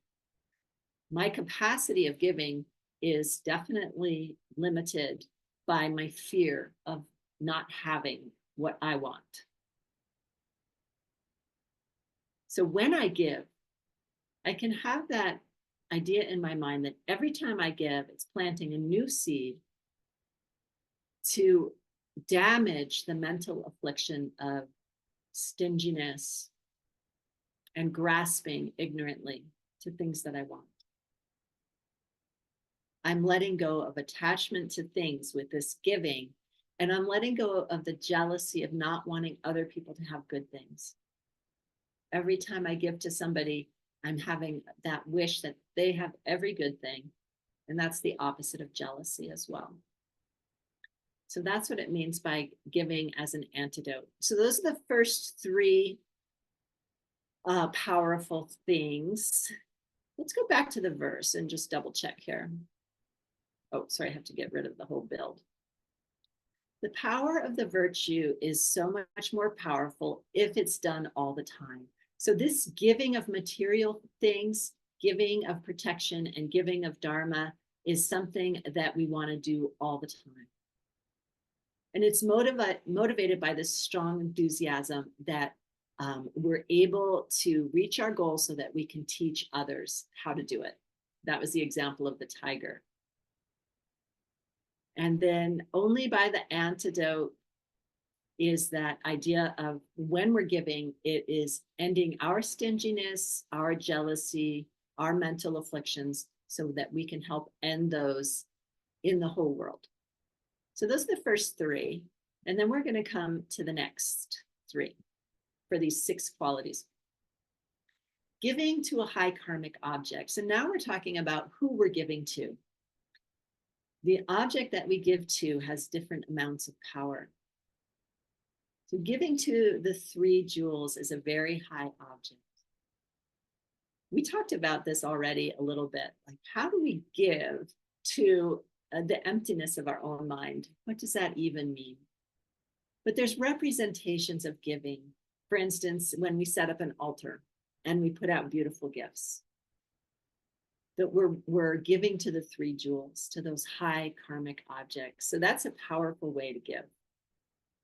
I've been involved in a lot of fire offerings lately. In the last few years, I've had the opportunity to help to prepare all the offerings down at Diamond Mountain for some fire offerings. I did that a couple of times a year during the pandemic because the retreat center was closed. And I had the honor, because I live close by, of being able to go and help with the online production that was being done. And part of that was fire offering. So Janice and I were both down there doing all of the work with a couple of other people of preparing all of these offerings. So it might arise, and it does arise in my mind, like, wouldn't it be better to give all of this food that we're going to be throwing into the fire? Wouldn't it be better to just give it to people who need it? There's people in the town nearby who don't have very many resources. So why are we throwing these resources into the fire? This is where the faith that the 3 jewels are real, coming from us. There really are Buddhas who can help us. There really are Buddhas who have been preserving these teachings. And there's really people who have seen emptiness directly, who can help us, the Sangha. So when we give to these high karmic objects, we are giving to the objects that preserve the teachings in the world and pass them on to other people. We're giving to the very thing that can stop suffering in this world. If I give food to the people in town, which I should do, and I will do, that food is going to run out, and they're going to be suffering again next week. But if I can honor the teachings in the world and show my own mind that the very most important thing is the Dharma and the teachings on emptiness, then those teachings will grow for me and for others. And wisdom will grow in my mind to help me reach my goal. It goes back to what our ultimate goal is, which is to reach total enlightenment. So who should I give to? I should give to whatever object will help me and others reach enlightenment as quickly as possible. I'm going to give to all different kinds of people, just regular people, but I really want to focus on the strength of giving to the 3Js to keep the teachings in the world. Another high objects are those who have been of great benefit. The typical or powerful example that's given here is our parents, because our parents gave us our mind and our body. Now, in a typical Western mind, we often don't have a lot of respect for our parents. I know I didn't before I started these teachings. I had anger and resentment at my parents for some things that happened in my life. And I'm really happy to say that that has changed. And my parents aren't alive anymore, but I have a lot of honor to them, because without my body and mind, I can't walk this path. We already mentioned that the human life is the ripest life to be able to reach total enlightenment from. It's the platform that we can use to meditate, see emptiness directly, and reach our goal. Without my parents, that wouldn't be possible. So basically, there's no way for me to reach total enlightenment without my parents. Even just the sperm and egg that came together from them, that they gave to create this life for me. No matter what else happened after that, they gave me the material necessary for me to become totally enlightened. Aside from whatever generosity they gave me with food, shelter, teaching me to tie my shoes and speak the language, there's so many things that they gave me that I use every day. But without this body and mind, it's hopeless for me to reach my path. So our parents are a powerful object. And I'm really happy because Ben's mother moved to town. She's 83, and that's my partner's mother. So she needs a lot of help, and we're able to serve her together. And I know that we're planting really powerful seeds. And I try to be aware that when I buy groceries for her, if I go over and just keep her company, or I take her out somewhere so that she can get some enjoyment and stimulation, that I am giving to this very high karmic object, the mother of my partner. So for me, she's a stand-in for my parents who are no longer alive, so I can give to her. But she brought me my partner, which is another super high karmic object. So by serving the mother of my partner, I'm planting some very powerful seeds of giving. And then finally, those in great need. People who don't have anybody else to help them, or beings that don't have anybody else to help them. When you see an animal that is suffering and has no place of refuge, no help, you can do what you can to help them. And it's the same with people. So this is, often giving material things or giving protection. Usually those in great need aren't able to receive dharma at that moment. So this is more like need of material, like their life is in danger, or they have great suffering, mental suffering too. And it's an honor when someone who has a lot of trouble or problems in their life asks for help, or you have the opportunity to help them. So don't delay. If somebody asks for your help and they're in great need, or if you see some people in great need that you can help, even if it's a donation you're sending off and you never meet those people, don't miss that opportunity to give when there's a call for help. Watch for those calls for help and be ready. So those are 6 ways to make the perfection of giving more powerful. And the perfection of giving is gone into more later. But we're going to move on to prioritizing. How do we prioritize? And we already talked about that in the perfection of giving a little bit. Like giving to the 3 jewels is higher than giving food to people in Bowie. but that doesn't mean we don't do both. We're always looking for the opportunity to do both. We should be thinking, what is going to get me enlightened as quickly as possible? That's how we decide what to do. When you're unsure about different goodnesses that you can do, we try to do them all. But if it ever comes down to a choice where you only have 5 minutes and you have to decide what to do with that 5 minutes, what's going to get me enlightened as quickly as possible should be the question in your mind, because you know that that's how you can help others. So we're going to use the example of the perfection of giving. Within one perfection, we should perform the more important act of giving. That's the prioritizing, giving to a high karmic object, as we talked about, somebody who's helping a lot of people.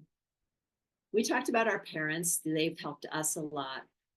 There's also beings who help a lot of people, for instance, doctors, people who take care of other people's health, or people who are teaching Dharma. When we help our own teachers, taking care of their physical needs, helping to set up teachings for them, helping to spread the Dharma, that's an act of giving that has a lot of power. For the most part, it is most important that we do all the types of giving, all 4 types of giving to all kinds of beings. That's what we should be on the alert for. So this is more hypothetical than anything. But if there's only one type of giving you can do, giving Dharma, helping other people have realizations in their heart so that they can create their own abundance, they can eliminate their own mental afflictions, that's going to be the highest way to help. Then there's a question about, within the 6 perfections, which one should I do? Should I be giving? Should I be practicing ethics? Should I be practicing my patience, joyful effort, meditation, or wisdom? So the advice is that we should perform the higher one if there's a choice between 2 perfections at any given moment. That means that seeing emptiness directly, the perfection of wisdom, is the highest perfection to be working on. So that indicates that it's important that we make time for our meditation daily, and that we take time for retreat. We take time from the world.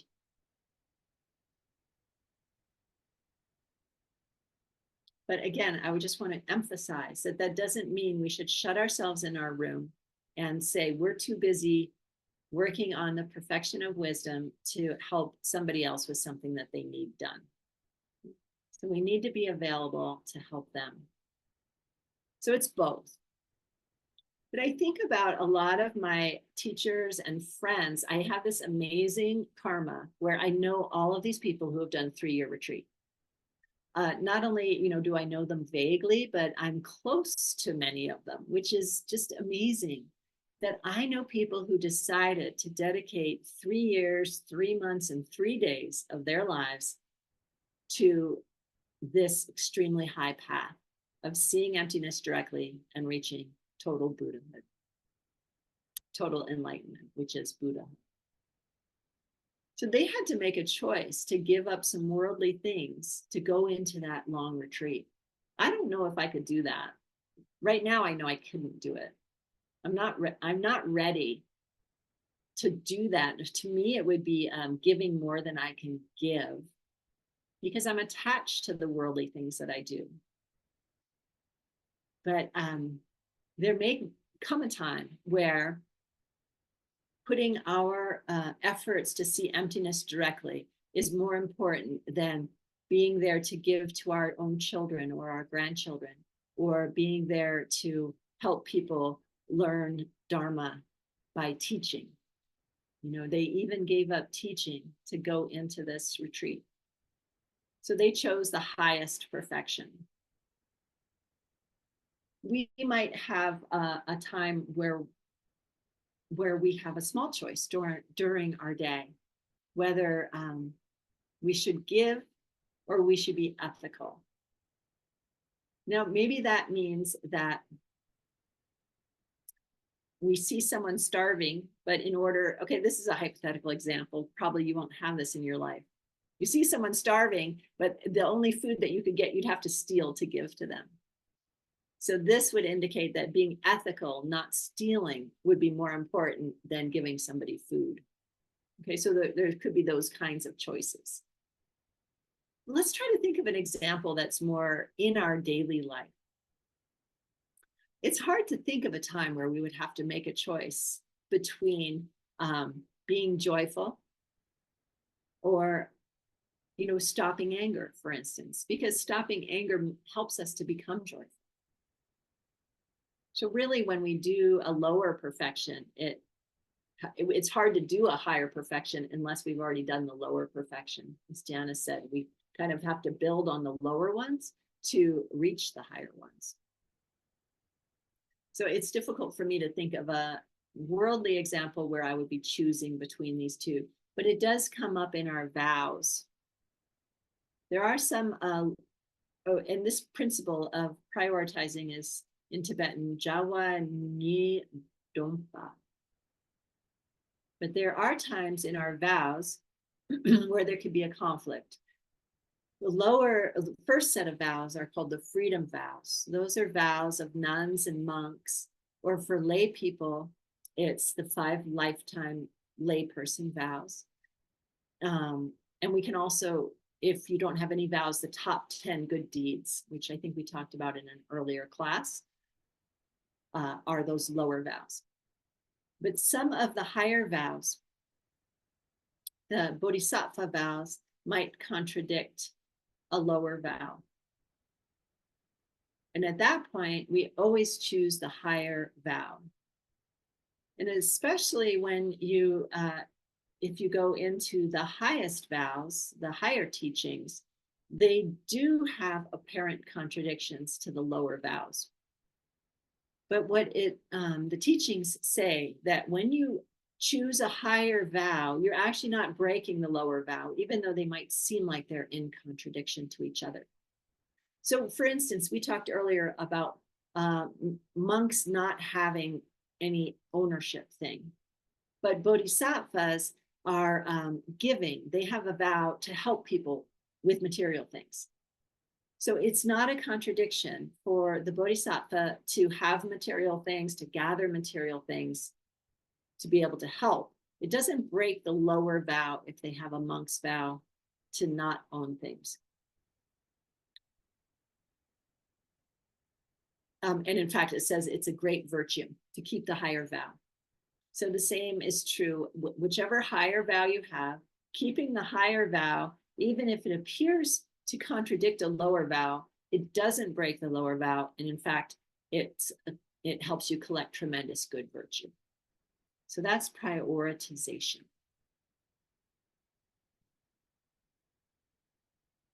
The highest offering we can give is our practice.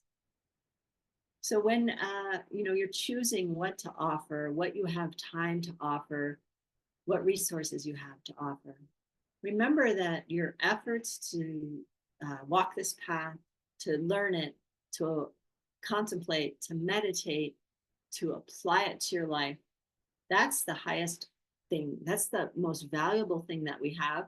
And that's what our teachers want us to offer to them. So if you're wondering what's the highest thing, what's the highest priority, what to offer to my teachers, it is your efforts to practice. Whatever small good things you've been able to do, you can offer those to your teachers, and that's always the highest. And I love that idea because it really helps us to stay in that attitude of uplifting our heart, our joyful effort, joy at the things we do, and focusing on the good things we do, offering them, rather than focusing on our failures, which we might be having daily. It's really important at this part of our path that we try not to beat ourselves up for the things that we don't do perfectly. We're going to be making a lot of mistakes. We wouldn't need to be in this class if we had already perfectionized, If we didn't have any mental afflictions, we wouldn't need to be in this class. I wouldn't need to be teaching this class. So we can let go of the things that we don't do perfectly. We can purify them with the 4 perfections and really be in the happy, rejoicing, joyful effort of the things that we are doing well. So we're moving on now to the 3 important principles when practicing morality. So we're moving on to the ethical way of life. That's the second of the 6 perfections. There's 3 kinds of morality. The first morality is giving up negative actions to avoid a lower rebirth.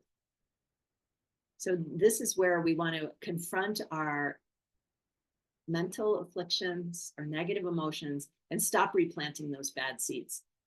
Because every bad thought, word, and deed we do during the day is creating the causes for us to take a lower rebirth. You know, again, I think we've mentioned you might not have a strong belief in lower rebirths or higher rebirths or any rebirths, and that's okay. It's just something to chew on. One of the proofs of that is that we are planting these seeds and seeds grow. So we have a lot of karma. And when you die in this life, that karma continues on. And that's one of the things that propels you, they say, into another life. So the first morality is not collecting bad seeds to protect yourself from a lower rebirth, even another human birth that would be a birth in a place that is dangerous, unhealthy, where you don't have the resources, you don't have the leisure and fortune that you need to study the Dharma. Then the second morality is collecting goodness. So we're collecting goodness so that we can have for ourselves a higher birth or even reach nirvana. And that's the second kind of morality. Then the third kind of morality is working for the benefit of all beings so that all beings can reach nirvana and total enlightenment so that we all are ending suffering together. So when we are thinking about our ethical way of life, those 3 moralities should be in our mind. We're practicing all 3. So an important principle is that we are throwing ourselves into helping others. We are enthusiastically living our lives in a way that protects other people. And when we're practicing ethics, we are collecting this goodness and we're protecting other people. So our motivation is our wish to reach total enlightenment. And that's why we throw ourselves into helping others. We can't help others if we don't live ethically. So our training and activities for preventing oneself from being polluted by bad deeds. So this is kind of the first morality, that we don't want to collect any more negative karma. And these are the answers from the homework. I found them a little bit confusing. So I just wanted to put the answers up there exactly as they are shown on the homework. But when these subjects were talked about, they were kind of broken up into different ways. The 3 moralities is one way they were broken up. And then training and activities for preventing oneself from being polluted by bad deeds. That's ending our mental afflictions, which we've already talked a lot about. So we want to not conduct ourselves in a way which will collect negative karma. Avoiding the top 10 bad deeds. And also being careful that when we're helping others, we are not collecting bad karma on their behalf. We don't want to steal food to feed somebody who needs food. We can't throw ourselves into helping others at the expense of collecting negative karma for ourselves. Because if we do, we are going to be delaying our own enlightenment with these negative seeds. Then this sort of subject, which seems almost separate, is on the answer key of attracting others to the Dharma we're going to be talking more about that later. And we already mentioned that if we're doing negative things, if we're not living an ethical life, then when other people are going to see us and look at us without respect. So we can't help them if they see us doing bad things. We're out partying all the time. We're, eating hamburgers and drinking wine. They see us just being careless, getting angry, yelling at people, not sharing what we have. Then we're planting negative seeds, and other people are not going to be attracted to the Dharma if we're presenting ourselves as a Dharma practitioner. So in that way, those go together. And then this C is training and activities that maintain the good opinion of others in Dharma, the third way. So that's really the second of the three moralities. So I think throwing oneself into helping others is actually the third morality. So the answers are out of order. On the answer key, they don't go through the three moralities one at a time. But the third one is actually the second morality, that we are collecting good seeds. We're training in activities that maintain the good opinions of others. They see us doing good things. They see us doing good deeds, collecting those good karmas. And we are not being polluted by bad deeds, which was part of the answer to number 2. So I apologize that I can't give more clarity about these particular answers from the answer key. But my understanding of this is these three moralities. Just keep in mind, stopping doing bad things, start doing good things, do it for everybody. And when we're doing that, we're helping to give people a good opinion about ourselves and the path that we're on, the Dharma. Then there's this other important aspect which I already mentioned, is we don't want to do negative actions in order to help people. But there is an instance where a very high practitioner may do something that appears negative, but it's actually helpful. And the example of this is the ship's captain.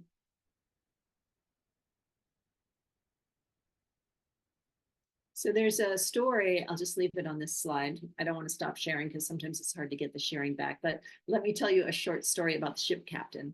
This is another previous life of the Buddha. And this previous life, the Buddha was the ship's captain. Oh, wait, that's not right. The Buddha wasn't the ship's captain. I don't think so. Maybe as I tell the story, I'll remember exactly what happened. But there's this ship, and there was somebody on the ship who was a bad person. And they were going to kill everybody on the ship. And the ship's captain knew that. They could see the future, that this was going to happen. And so they killed the person who was going to do that deed. So they committed a negative deed of killing someone, but they did it to save the bad person who was going to kill others from all the negative karma they would have had from killing those people on the ship. So they were willing to take a bad deed on themselves, but they weren't polluted by it because their motivation was to help. They saved the lives of a lot of people, and they saved the murderer from the bad karma of killing others. Which one was the Buddha? I don't remember. Janice, do you know? I think it was another passenger, but it could have been the ship's captain. I don't actually recall myself. I was thinking it was the ship's captain, but all of a sudden it popped into my mind that maybe it was the one who was going to murder the people. That doesn't sound right, though. Well, I think maybe it was the ship's captain had this, was already a high bodhisattva and had this sight of being able to see into the future. So that's an example of this phrase of prevent oneself from being polluted by bad deeds. I think that wording has to do with, there are some instances, if we are a very high bodhisattva, where we may take on ourselves a bad deed to protect others from collecting terribly bad karma. There's 3 principles when attracting others through material giving that we need to keep in mind. So we're changing topics now. it was kind of brief on the perfection of giving, the perfection of ethics, which we had the 3 principles about how to practice ethics ourselves. And now we're going to attracting people to the Dharma, which is an important bodhisattva activity. And one of the ways is through material giving. So it's back to the giving. And here is what we need to keep in mind. We need to share our resources to attract people to the Dharma. It helps people to have confidence in the path if they see us being generous. And when we see that somebody is interested in the Dharma, we can be generous with material things to bring them closer, to get them interested in coming to class. For instance, Janice and I bought a bunch of people breakfast to be able to share some wisdom with them. So we knew that the food would attract them, and then they would hear the ideas, and we would hope that those ideas would help them. So we want to share our resources, but we don't want to hurt our body. That means, if you're not ready to feed yourself to the tiger, please don't. And don't work so hard that you're not sleeping, that you're not eating and taking care of yourself. It's important that we protect our body and mind because we're using it for something very valuable now. We've gone into this new phase of our life when we decided to become a bodhisattva, and we're precious. We need to protect and take care of ourselves. So be very careful about how much you are willing to give.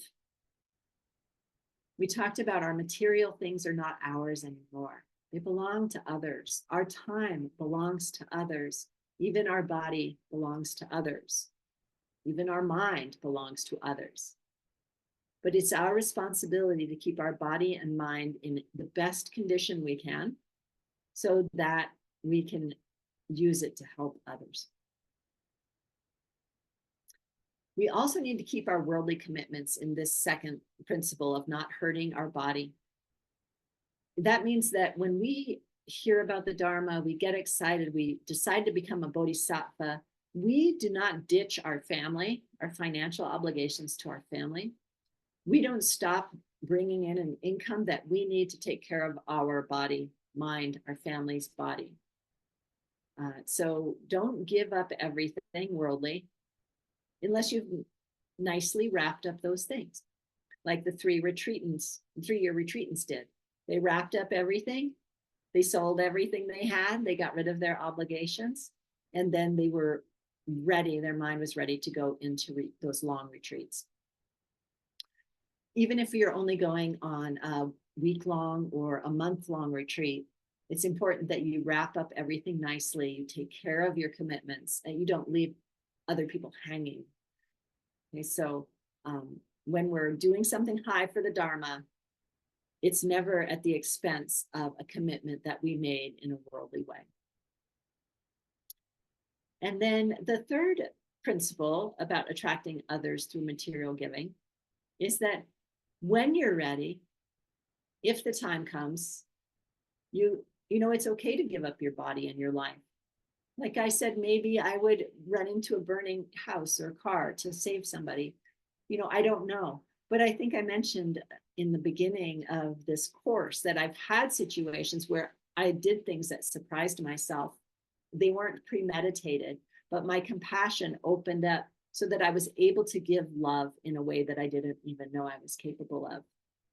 So it's possible that we will be ready to sacrifice our own life for the well-being of others. This is the hero's journey, right? So many movies and stories have this. I just read this amazing book called A Tale of Two Cities by Charles Dickens.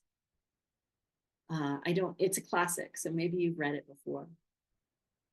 And this story it's set in the French Revolution back in the 1700s when there was some terrible suffering going on in France. The people had become very poor because the rich people had taken all the resources, and the rich people were totally uncaring of the situation of the poor people. And this got to be so acute that the people who had nothing, who were suffering, rose up and killed all the aristocrats in a very brutal time. So the aristocrats had been very brutal to the peasants, and then the peasants came up and did the opposite to the aristocrats. And this just was so demonstrative of the wheel of suffering.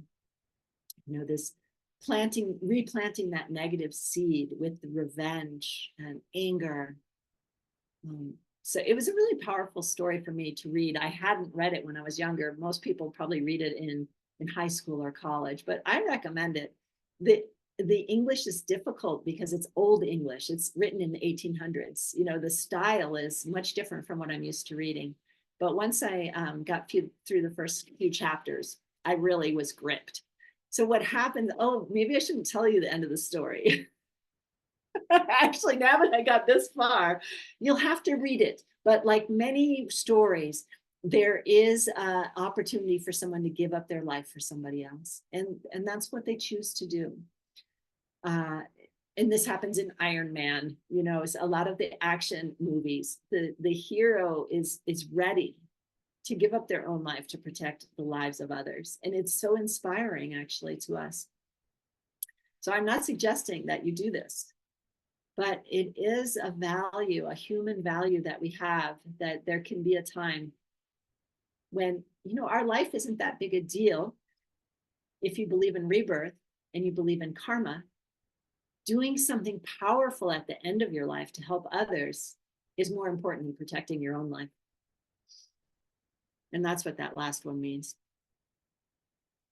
3 principles when attracting others through giving dharma. So we can attract others through giving material things, and we can attract people, of course, by teaching.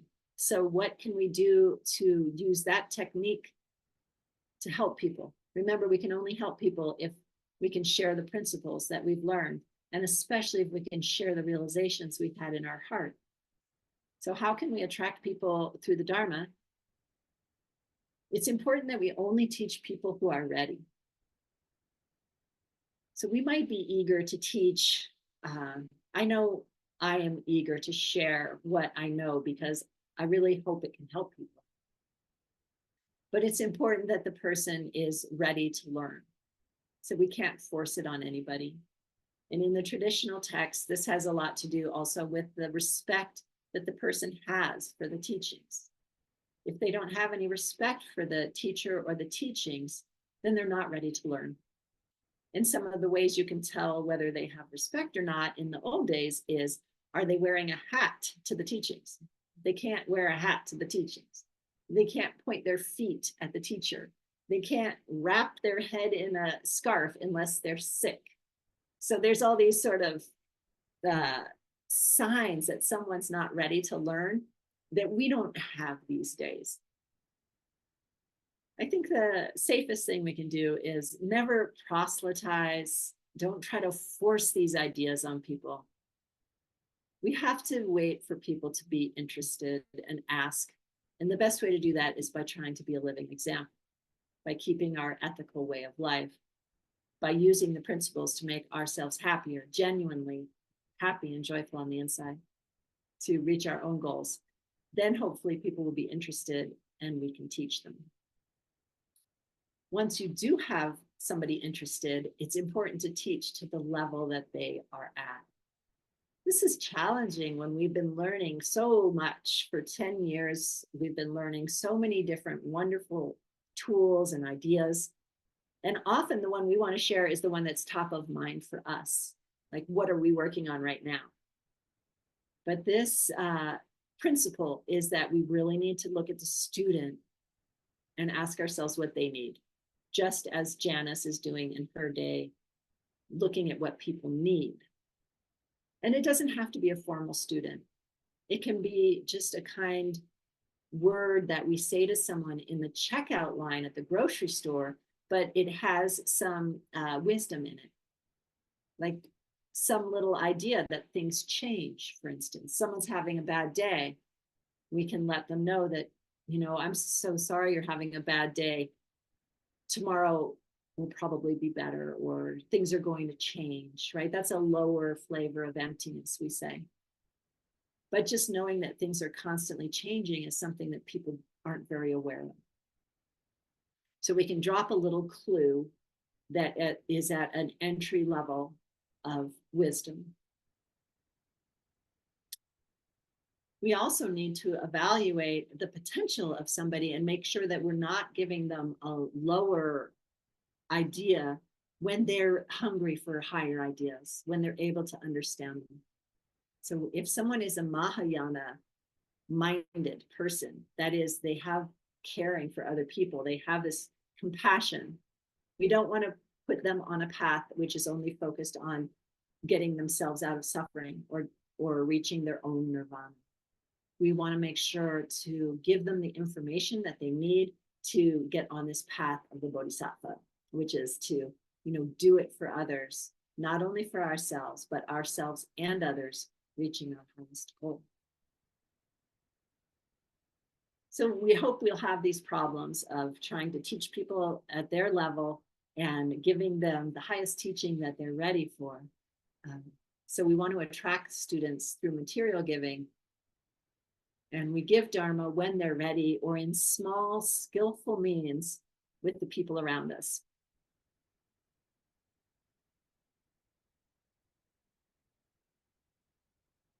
So we're moving on to the topic of the good opinion of others. We've talked quite a bit about how we want to attract people through being a living example.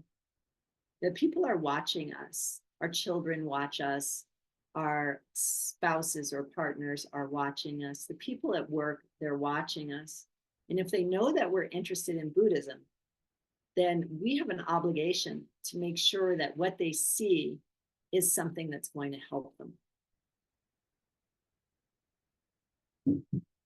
So it's important that we avoid improper behavior, that we are not practicing negative actions. We're not speaking with the 4 types of negative speech. So this first one, avoiding improper behavior, has a lot to do with the first 7 of the top 10 negative deeds. Killing, stealing, sexual misconduct.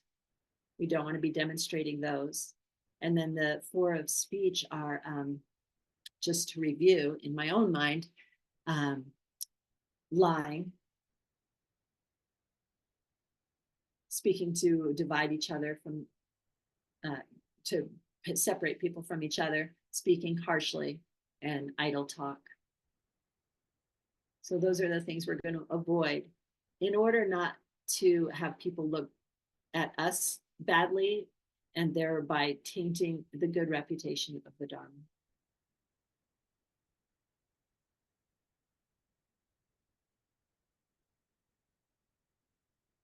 And then this one, show the way.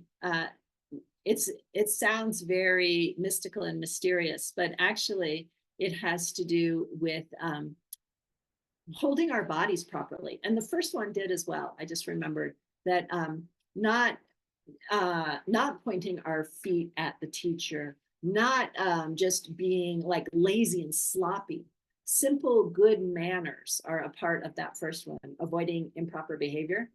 Like, be polite, act appropriately in different situations, depending on what country you're in or what situation you're in. Act in the appropriate, accepted way of that area.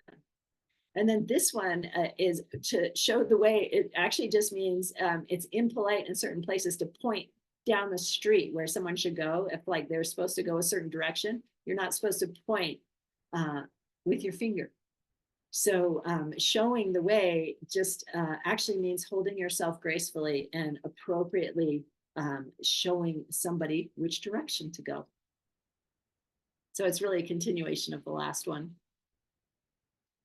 And then proper sleeping. This is where my picture comes in here. So there's a lot to be said about sleeping. How does it fit into the importance of a good opinion of others? Is that if someone saw you, even in sleep, they would see what a good practitioner you are. So the position is important. When we fall asleep, we want to be on our right side. This is the way Lord Buddha passed into his final nirvana, they say. So, and you've seen perhaps the statues of reclining Buddhas or pictures of reclining Buddhas on the right side with your right hand under your head and your left foot on top of your right leg. So you're just resting on your right side. It's good to try to fall asleep like that. So think about that when you get in bed tonight. See if you can at least start out on your right side. Then there's a visualization that you can have. And these visualizations become more complex as you learn more, as you go into the higher teachings. But the basic one is to visualize that you have your head on the lap of your teacher. And you know, that's kind of a hard thing for me to visualize, putting my head on the lap of my teacher. So I like this picture because if I think about when I was a small child, the way you would crawl into the lap of your parent, it's like you're so protected by your parent, maybe, hopefully you had that experience, or you could remember, or you could imagine that if you are helpless, the best place to sleep is with your protection. So just like a small child is protected by their mother, we're protected by our teachers. So thinking about your teacher as you're falling asleep with your head on their lap, or however that works for you, think about being totally protected by these teachings and those who are passing them on to us. And we're also supposed to visualize our teacher in their highest aspect at that time. So thinking about what our teacher is like at their healthiest, in the prime of their life, when they're just at the top of their game, perfectly healthy, their mind is perfectly clear, and they have all of the attributes needed to help us. They've reached their own goal, and they're just, you know, so perfect, really. Maybe you can imagine that they have all 6 perfections complete as perfections, and that's, you're resting your head in that. Then the attitude in your heart is the last thing that was taught in this course. This is the last topic, I believe. And what Geshe Michael talked about here, which I would like to also talk about, is that we might think that we look stupid when we dedicate ourselves to this path. For instance, prostrating to our Lama or giving lavish gifts. You know, for people outside of us who are outside of our path, who don't know what we're doing, we might look ridiculous giving away our house or feeding ourselves to a tiger. You know, we might be worried about the opinion of others, that if they see us showing outward devotion to our teacher, that they're going to think that we are, you know, delusional, that we have lost touch with reality, that we don't know what we're doing. We gave away too much. But Geshe Michael says that throwing ourselves into this practice, in our heart, it is an attitude of kind of surrender, total abandonment. We should try to visualize our teachers as Buddhas. We should think of our teachers like Jesus coming into the room, like, or Buddha coming into the room. How would you act? You would throw yourself down on the floor. You would throw your face down onto the floor if you met an angel. if you saw something so incredible, so rare, so beautiful, you would want to give everything you had to them. So this is the attitude in our heart that we should cultivate. And even while we're going to sleep here, that's why it came up here, is that, imagine that you're putting your head in the lap of an enlightened, totally enlightened being. And what would that really be like? But out in our daily life, if we're around Dharma teachers, don't worry about how you might look to people who are involved in only in worldly things. Because if you try to be reasonable and you try to look reasonable, you're going to get a reasonable result. But we're not looking for a reasonable result here. We're looking for a fantastic result, a result beyond anything we can imagine. We're looking for an unreasonable result of reaching total enlightenment. Something that, I can't even imagine. So just keep that in mind. If you act reasonable, you don't want to look stupid, you want to appear reasonable to everybody else, then you're going to get a reasonable worldly result. If you allow yourself to open up to giving lavishly, abandoning worldly reason, then you are really opening yourself up to getting a result beyond something you can imagine. That doesn't mean we want to alienate people. I think Janice brought up, we go into a bar to get out of the rain, and then we want to blend in with the people there. If we are too out there, like say I decide to start wearing, certain clothes and trying to look like a guru. Well, I feel like if I did that, everyone in my town would think I was crazy, and I probably wouldn't be able to help people very well. So we also, we want to keep this balance, but in our heart, abandon reason. Don't be reasonable. Maybe in our heart, we can be crazy in love with this path and our teachers. And then the results that we get will correspond with that. I believe that was my last slide. Let's see what else there is. No, it's all black. So that was the final thing that Geshe Michael left the class with, is this idea about, giving into total abandonment, like when you're in love. I think that's what it's a little bit like, when you fall in love, you do crazy things. So we can allow ourselves that kind of abandonment of reason while still thinking about the opinion of others. If you haven't taken Bodhisattva vows and you'd like to, then please make sure to reach out. There's a lot of people who can give those vows, and or just the wish, the wish as a prayer, I believe is the official name for that, where you just are wishing for the wish. But I hope that this class has helped to inspire you, to set you on the path of how to use the perfections, how to stop the mental afflictions, to reach our total enlightenment. And if you've already been working on this path, as I have, I hope it reminded you of what's important to do, and especially those pesky mental afflictions or negative emotions that we make friends with. We're so comfortable with them that sometimes it's hard to even see them. And so making war on those mental afflictions is going to be really important. Janice, do you have any final words you'd like to say? I'd just like to thank everyone for listening. And Janice, thank you so much for teaching with me. Thank you, Alix. That was really a beautiful class. I'm so happy to be here to hear it.